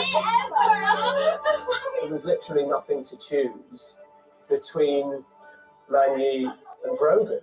The only conclusion we could come to was that they all deserve to be in the final, and I think we're going to have a wonderful final because of it. I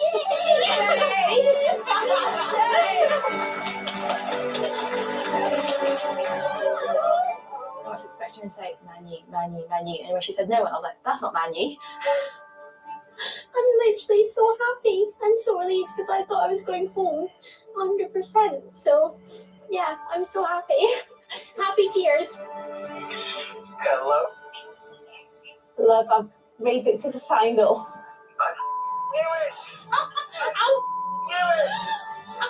That was a fantastic made to measure. A great week.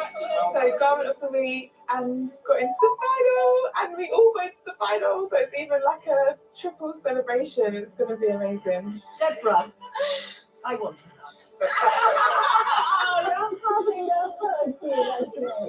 This has never, ever, ever happened before on the same beat. Oh, I'm really looking forward to the final to think what are they going to come up with next.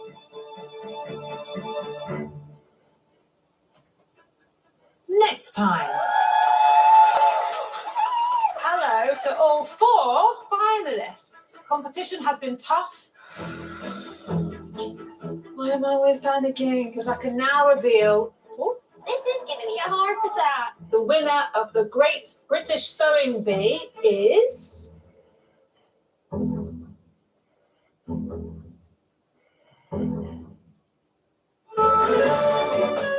A celebrity special you've not seen before. Actors, podcasters, writers. See how our pointless celebrities get on at 8 here on BBC One and on iPlayer. It's your one-stop shop for incredible live music this weekend. It's become the Glastonbury Channel. Watch now.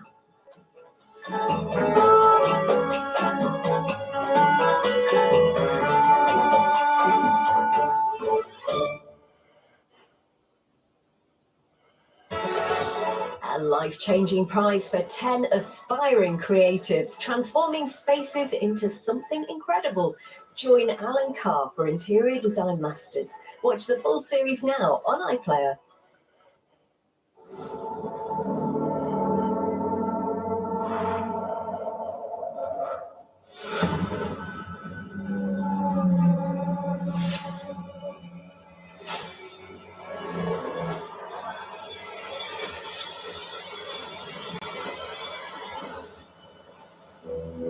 Brand new Nordic crime drama, Trom, coming soon to BBC4 and iPlayer.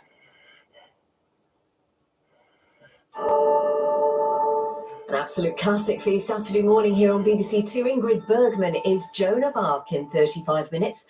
First, a look at her incredible life and career with Talking Pictures.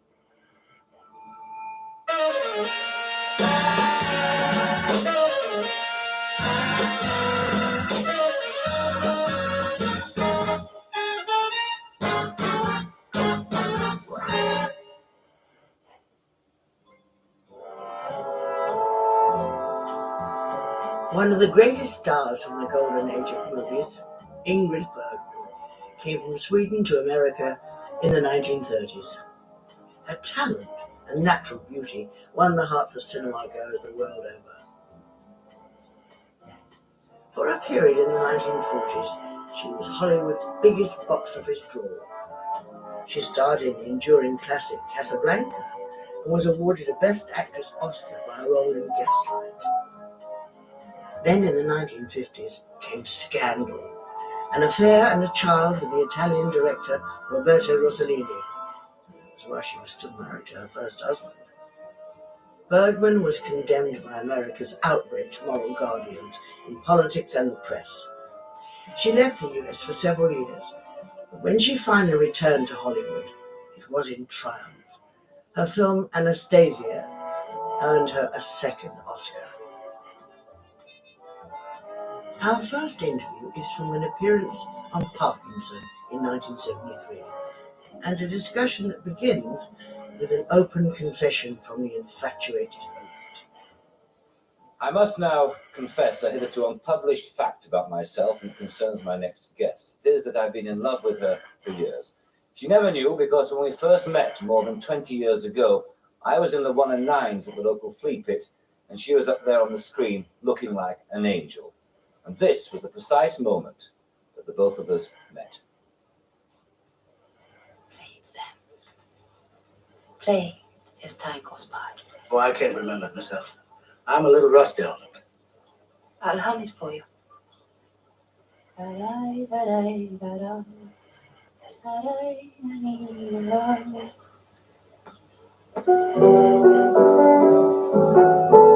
Sing it, Sam. You must remember this. A kiss is just a kiss.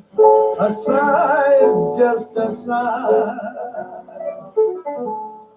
The fundamental things apply as time goes by.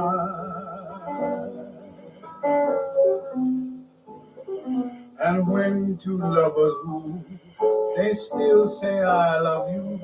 On that you can rely. No matter what the future brings as time goes by. Sam, I thought I told you never to play.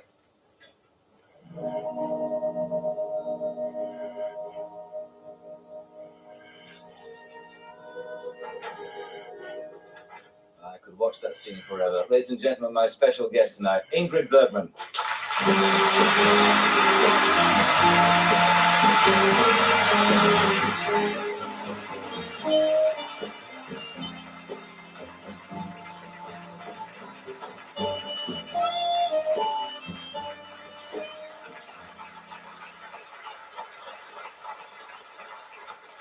I've waited a long time, and I must say it's worth it. Well, it's very nice of you indeed. I really do approve of my taste. Did you know when? Did you know when you were making that film Casablanca that it would one day become the cult movie that it is now? No, I certainly did not at all. There was great confusion during the shooting of the picture, and I'm quite surprised. But I must say I saw the picture here at the Film Institute about 2 years ago for the first time on the screen, not on television. And I really thought it was a very good movie. It is a good movie. Yes. I mean, I'm surprised. I mean, there aren't many films out there that made that long that you can look back at and think that's a good movie. It stands up. It was good also because all the parts were played by such good actors. The smallest part was really a top class actor. Yes. So that helped a lot. Yes. Is it true it was made in as you say, in some confusion, haphazardly? I mean, nobody had a real idea. No, we didn't have the script. It was written as we went along. And to tell you the truth, no one knew how to end it. So we went along until the bitter end. And it was very bitter because they said I should shoot it both ways. Either I should go with the husband in the plane, played by Paul Henry, or stay on the ground with Humphrey Bogart. And it was very difficult to act out these love scenes because I really didn't know which one of the two men I was in love with. But it doesn't show. No, it doesn't indeed. He went off with the right fella in the end, I think so. What about Bogart? Because he's grown into a cult figure too, hasn't he? Yes, so very much so. What is the appeal? I mean, were you able to assess it when you were working with him? No, of course he was an excellent actor. And he always played himself, of course. He didn't make any character makeup or change anything. As a matter of fact, I think he wore the same raincoat and the same hat in every movie. He must have been terrible to be close to. He did. But he had that marvelous voice that you could hear right now this minute. It was such an interesting and rough voice. And of course, he was also considered a tough man, but I think that inside he was quite a lovable person. You say you think so. Didn't you get to know him at all? No, I really didn't. I think he was as upset as everybody else about not having a script and not knowing exactly where we were going. And he used to stay very much by himself. And but in another interview, because I've talked a lot about Casablanca. Ignore all the other interviews. It's the first time you've talked to me. And they used to ask me if I knew him, and I said, no, I don't know him. I kissed him, but I don't know him. It must be very difficult, particularly playing a romantic part opposite somebody that you literally don't know. I mean, you just see on the set. No, it isn't difficult. When you look like Humphrey Bogart, you can act like he does. And I think he's absolutely wonderful. I mean, I'm so pleased when I see that he looks at me with such love in his eyes. It's very, Of course, one of the great characters in that film, behind the scenes, was Michael Curtiz, of course, the director. Yes. I mean, there are more stories about Curtiz in Hollywood than probably Cecil B. DeMille, I suppose. Aren't there? Yes, he was a very colourful person and temperamental. And he told me a very funny story. When he came from Hungary, that was years before Casablanca, because he had done several pictures before. He arrived in America by boat, and he saw the harbor full of flags and band playing and ribbons were flying. And he was so moved where he stood, seeing this. He said, I didn't know that they knew me so well in America, and I would get a reception like this. And it was much later they told him it was the 4th of July. It was not real. Poor devil, what a letdown. Can you remember your first audition? Yes, I started dramatic school. And we have the Royal Theatre in Stockholm, and that is a free school, you see. So everybody tries to get in there because it's the best education and the best teachers, and also you don't pay anything. And you're taken care of if you're supposed to play small parts, and so after 3 years of studying, so you already had kind of 5 years ahead of you. I tested to get in there, and we were about 75 youngsters, and there are all the actors and the teachers and the head of the theatre, and you came out on the stage and you read whatever you had to read, and I had just begun when somebody said, that's enough, miss, out, you can go. And of course, I thought that I was so awfully bad that they didn't have the patience to listen through my test. Well, I went out and I stood there and looked at the sea in front of the theatre. We have a lot of water in Stockholm. And I was wondering if I should throw myself in the water and get it over with right away, because I wanted very badly to become an actress. However, I got a message to come back to the theatre, and I was engaged. And later on, I asked why they had done it, and it was very cruel of them, of the jury, to do that. And they said, well, the minute you got in and the way you moved on the stage, we realized that you had it. We didn't want to waste any more time. You were in, because I thought I was out. Yeah. How did you? I mean, you then moved to. Eventually, you got to Hollywood. I didn't have the patience to go through the 5 years in the school and being engaged by the theatre. I went directly to the movies. Yes, and Swedish movies. That's right. And I worked for a couple of years, and then a picture called Intermezzo that you called Escape to Happiness in English. It was shown in a small art theatre in New York, and David Selznick had a lady who was reading books and looking for talent for him. Where she went up into her office building, the elevator boy was of Swedish descent, and his parents had gone to see the Swedish movie and said to this lady, her name is Catherine Brown, my parents were very much taken by a young Swedish actress, and I think you're looking for talents, why don't you go and see the movie? She did. She sent the movie to Mr. Selznick, and he asked me to come over to America and do a repeat. So I owe my career in America to the elevator boy. That's how it happens in movies, actually, isn't it? Yeah. Did you? I mean, I suppose then they got hold of you, and I suppose that they started to try to process you. I mean, did they yes, try to? That was very difficult in the beginning, and I don't know where I got my determination and strength from.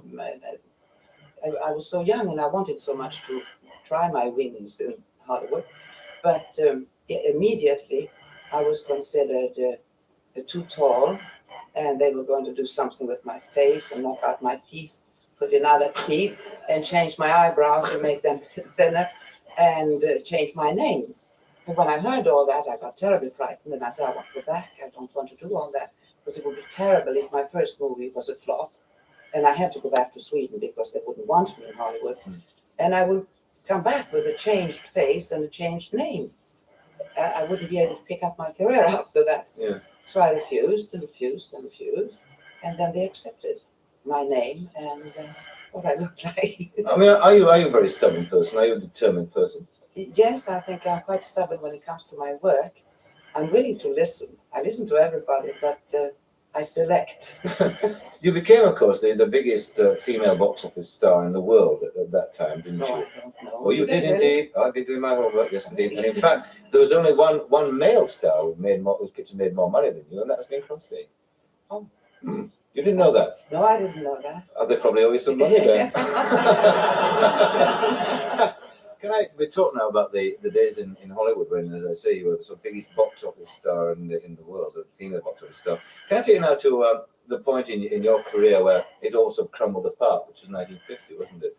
When you went to make Stromboli. It sounds as if it crumbled because I left. I like that. No, in fact, what happened, of course, if it needs recapping on, is that you went to make this film with Rossellini. You were a married woman. You fell in love with him. You had his child. And it created the most extraordinary sting, didn't it? I mean, It certainly did, yes. When you look back at it now, I mean, what are you feeling? Well, I feel the same thing as I felt then. I felt it was my private life. And people who judged and wrote and talked in the American Senate and wanted me to be forever excluded from American movies and even putting my feet in America, that they didn't know what they were talking about because they didn't know me, they didn't know what had happened. And the only judge that I had was my own conscience. Now, of course, I have gone back to America and I played in Washington, and 23 years later, another senator went up to the Senate and very kindly asked pardon for what the other senator had said. And he said not only was I welcome in America, but they were honored to have my visits. So if you live long enough, you see it all comes, everything is fine again. Well, I mean, that's true, Jen, about the moral stance that people took then, isn't it? Because, I mean, Yes. today, I mean, if it happened today, who would care? Yes, I don't think anybody would care. I don't say that I approve of my behavior. It's not that at all. It is just that people very so quickly are ready to judge without knowing the background. And I think today we've heard so much and seen so much that people have just become more callous and they don't care. And they really don't care so much about people's private lives anymore. It was extraordinary, though. I was reading through the press reports at the time, and there's one extraordinary. You were described as an apostle of degradation. That's right. Very dirty, lousy, and filthy. I mean, it's quite extraordinary. But I mean, I'm sure that stuff like that must leave some kind of scar on you and some resentment. I mean, if somebody called me that, I'd get very angry indeed. Yes, I was, but you can't be angry for years and years. So many people tried to tell me that it was their enormous love for me, which is true. The American public has been absolutely wonderful to me.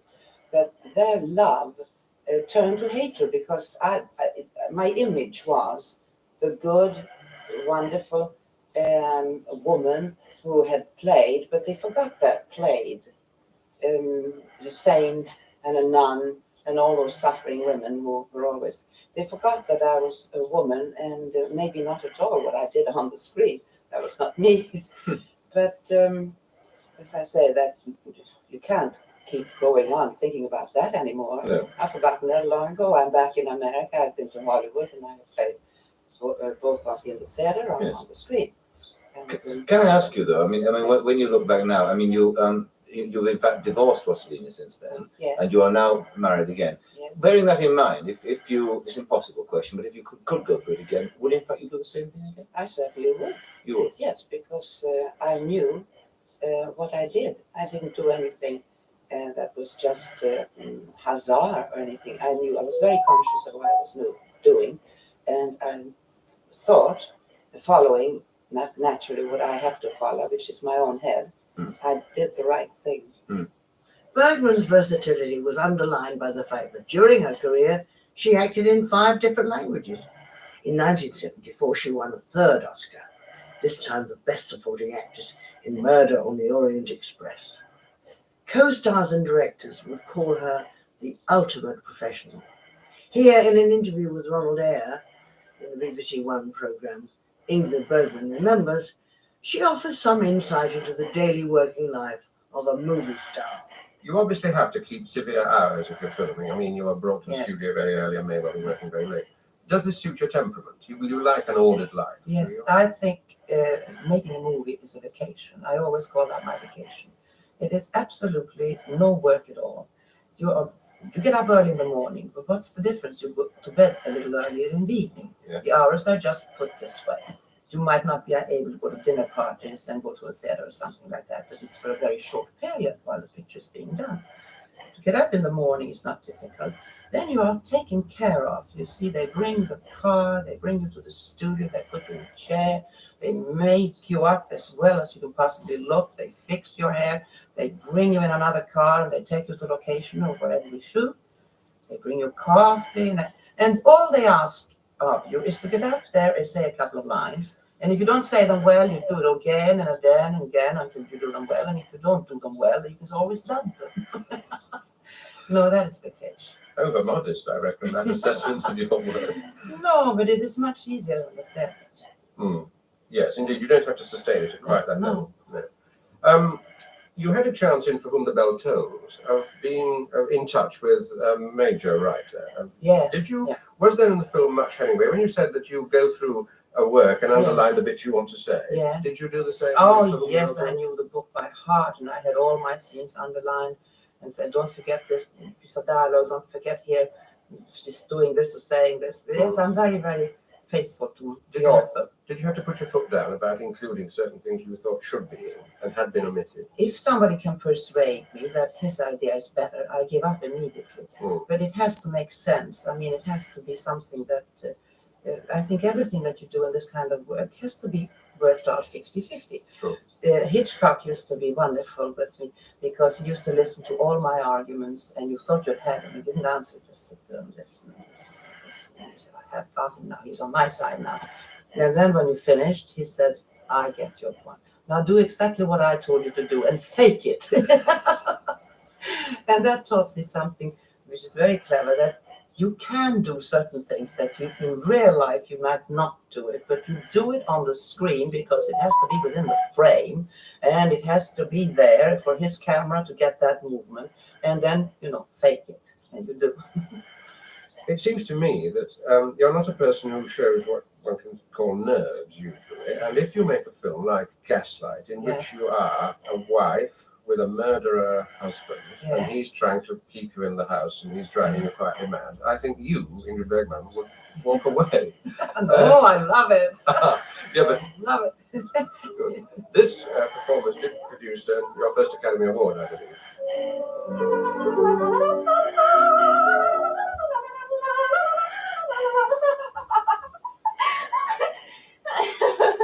Okay, what's the matter? All right, I don't want to upset you. If you will put things right when I'm not looking, we'll assume it did not happen. What? Gregory, what? Oh, please don't turn this back on me. What has happened? You mean you don't know? No, I. Look.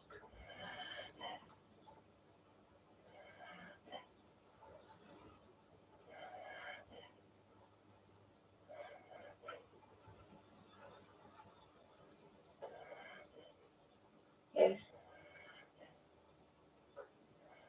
The picture's been taken down. Who took it down? Why has it been taken down? Why indeed? Why was it taken down before? Will you please get it from wherever you've hidden it and put it back in its place? But I haven't hidden it. I swear I haven't. Why should I? Why should? Don't look at me like that. How did you reconcile yourself with somebody who was obviously psychologically a bit of a freak, that lady was, must have been? Yes. No, but that's fun. I've played that many times. No, it's a good part. Everything that's a good part is fun to do. And it's just, as I say, concentration and actors enjoy acting. And I mean, it's up to the director to tell you how to start and how to get up. And for instance, in Dr. Jekyll and Mr. Hyde, Victor Fleming hit me. And he hit me and he shook me and he hit me again. And I knew he was doing it. I was angry with him for doing it, for doing it in front of the whole crew. But at the same time, deep down in me, I knew he was doing it so that I would become hysterical, and I was very grateful. So that's one way of getting a performance. It certainly worked. I gave a very good performance. Did you hit him back? No, I didn't. I kissed him. When did you realize he was doing it therapeutic? Well, I think right away, but it was still shocking, you know. It helps you to shake you up. I very often ask my directors to do this. Have you been hit in a film since? I mean, by a director? No, I can't. No, I don't think so. There was censorship in America, wasn't there? The Hayes office in the 40s particularly was very hot on anybody doing anything. Yeah. Did you have trouble this way? Did you ever try Well, to we swing had the law? trouble several times with these things. And now, for instance, if we take Victorious, Hitchcock was very clever and invented this love scene with a kiss that became famous in those days. Looking at it today, I mean, it's laughable for what we see nowadays on the screen. But a kiss couldn't last more than 2 seconds, I think it was. It had to break. And it could not only be it couldn't be in a horizontal position, even with clothes on. It had to be sitting down or standing up. And he invented this thing that they tried to cut, but he won because not one kiss was longer than 2 seconds, but there were so many of them, you see. So it looked like, and that became a very famous love scene. This is you and Cary Grant. Yes. There's one thing, obviously, which talking to you one doesn't want to put off for very long, which is talking about Joan of Arc, which seems to be a focal part of your life, Yes. a key image. When did you first get interested in her and realise that she was something special to you? When I was a child, I must have read about her in school. And then I started to collect books and read more and more. And then I started to collect medals and things, you know, instead of butterflies and stamps and things like that children collect. I thought it was fun to collect Joan of Arcs. Mm. And naturally, as a man wants to play Hamlet, a woman wants to play Joan of Arc. And it never came about in Sweden. There was not a chance of doing such a picture. It would have been far too expensive. And I waited and talked to many people, and no one was interested. And one day I got a telephone call from Maxwell Anderson, who called me and said, I would like to have you for a play by Joan of Arc. And I said, that's it. You don't even have to ask for it. I'm coming.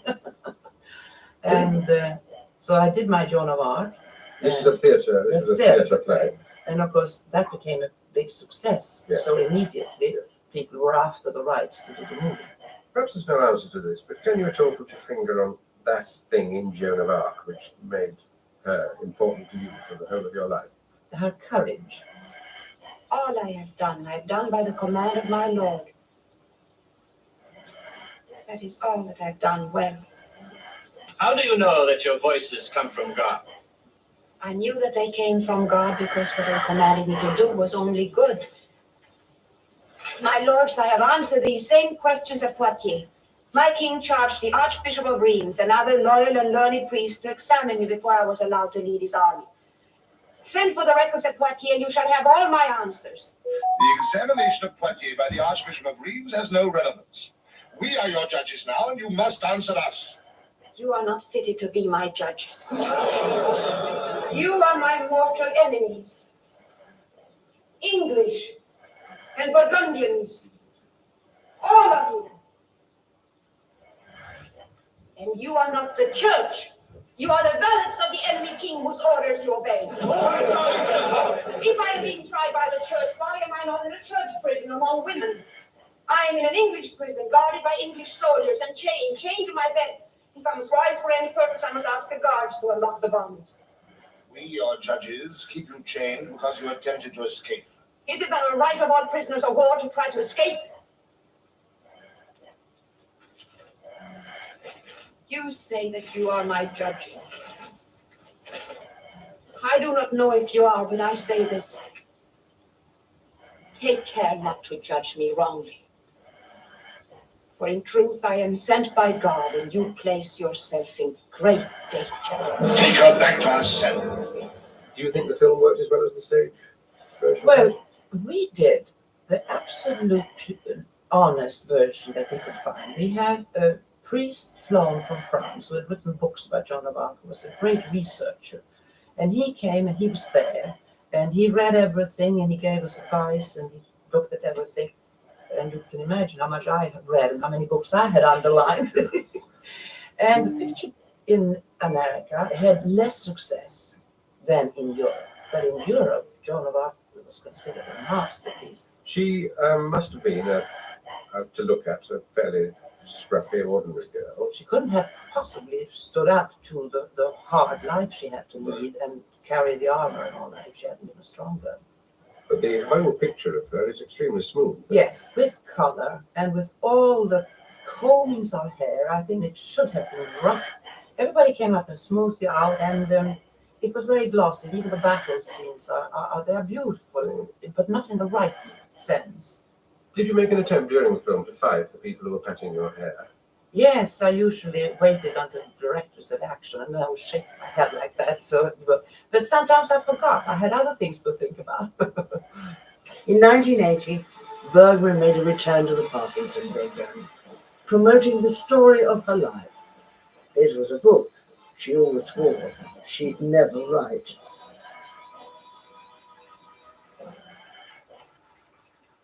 The last time I talked to you, you said that in fact you didn't think you would write ever your autobiography, and in fact you've been fighting the urge to do so, or the temptation to do so for the past 20 years.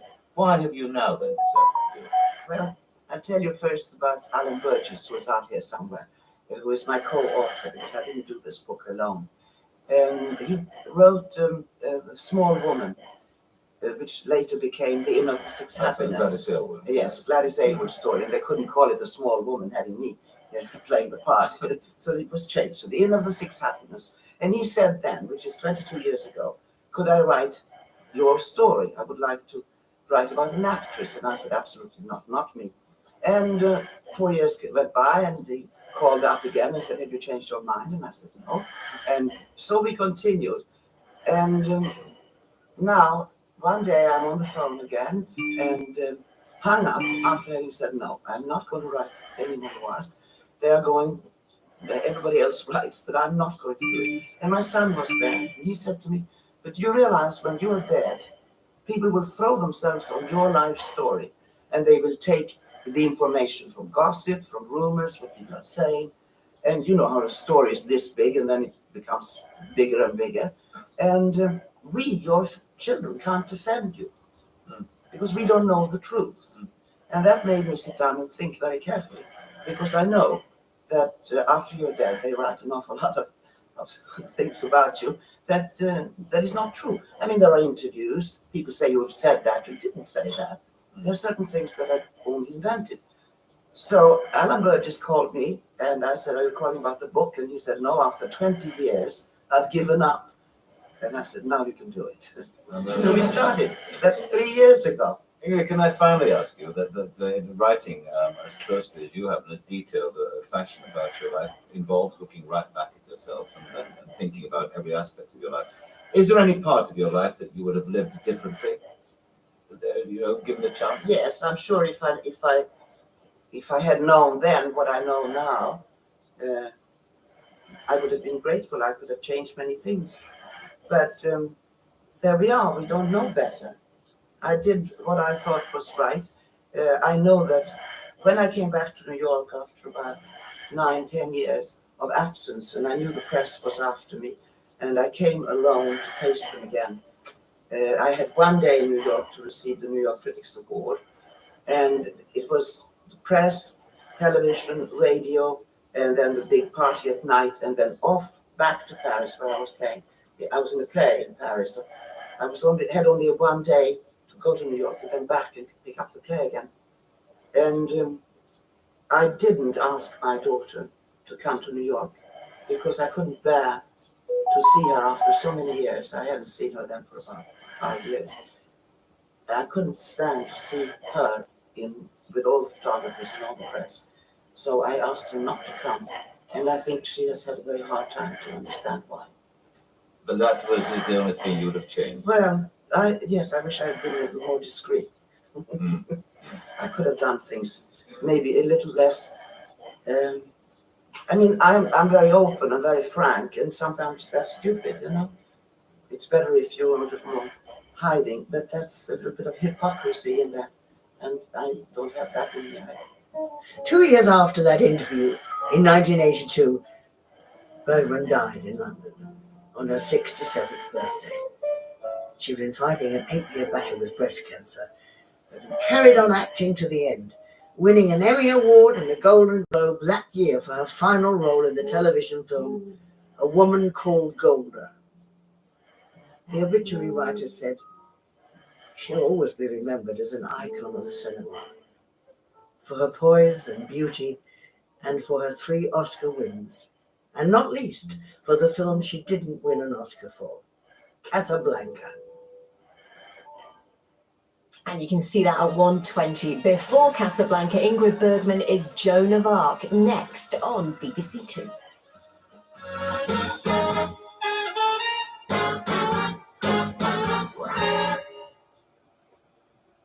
I gave up many years ago trying to analyse this bunch and why it works.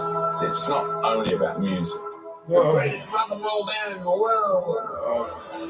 No one had seen anything like it. Music is a resilient thing, but it's the only thing we've got that we can trust. Celebrating the Stones at 60. My Life as a Rolling Stone starts next Saturday at 9:30 on BBC Two and iPlayer.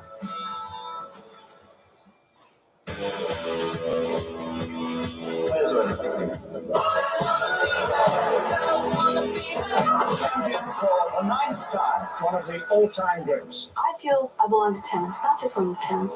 Destiny fulfilled. Williams reigns supreme at Wimbledon. I've worked as hard as anyone else all my life, so I wouldn't deserve less. Wimbledon starts Monday on BBC Two and iPlayer. We're on air in 5, 4. BBC One. Well, defining the BBC's role involves answering the central question, what is public service broadcasting? It literally means provide. Let me rephrase that. The BBC has something. For everyone. Everyone. That includes you. Caroline and John from Cornwall. So the question is, what do you want? How about a full throttle tango? Or a high-ranking corrupt police officer with a soft centre. Or do you require assistance? Think about the square root of 350,000 litres of milk. What about Banger after Banger.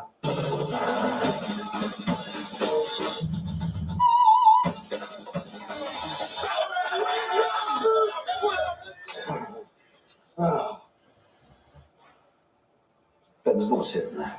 The BBC is A unique experiment. There's no angle, there's no bias vibes. No sponsors. Interfering with play. It's a bridge. between us. Kind of a common ground. Look a bit closer It's a reflection. of who we are.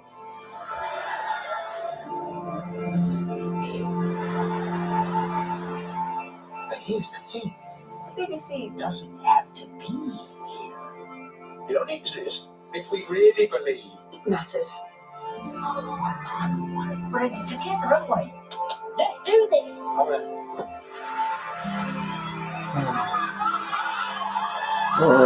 The BBC. There's something that belongs to all of us.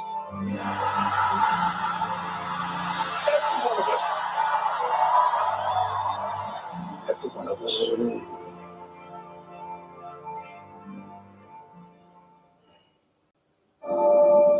Celebrating a golden age of cinema this Saturday on BBC Two as part of our Hollywood Women's Season. An Ingrid Bergman double bill, Casablanca at 1:20, but now an Oscar-winning film from 1948 that saw Bergman nominated for her lead role.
Slice off the tops, but they're not going to waste. Just crumble them up and they'll create a stunning cake decoration. So let's put it together. I love this bit. Sandwich the indulgent cream between the two sponges before covering every last bit of cake.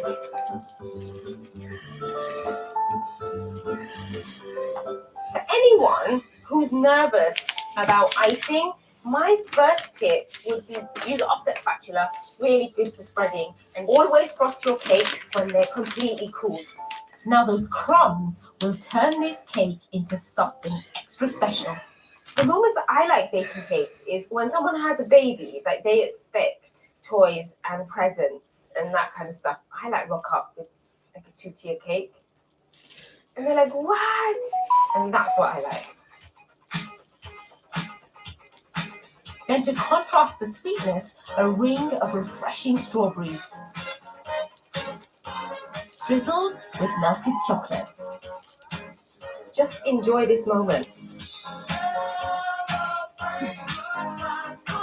So I'm going to take some edible glitter. Now it's a celebration cake.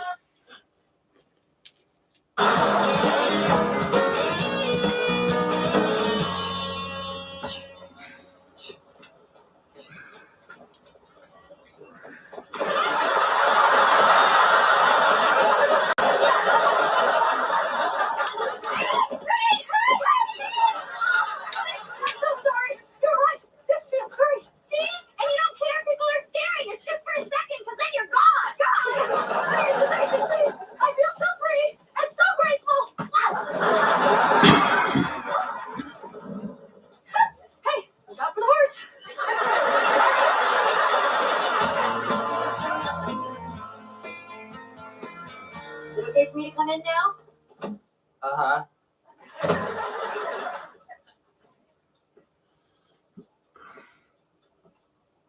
Why is everything different? Bye. No, I don't see anything different other than the fact that the room got so much brighter when you came into it. Well, the end table is wrong, and the couch looks bizarre, and don't even get me started on the refrigerator magnets. Okay, look, don't be mad, okay? But after I unpack the boxes, I want to do something nice for you. So I cleaned the apartment.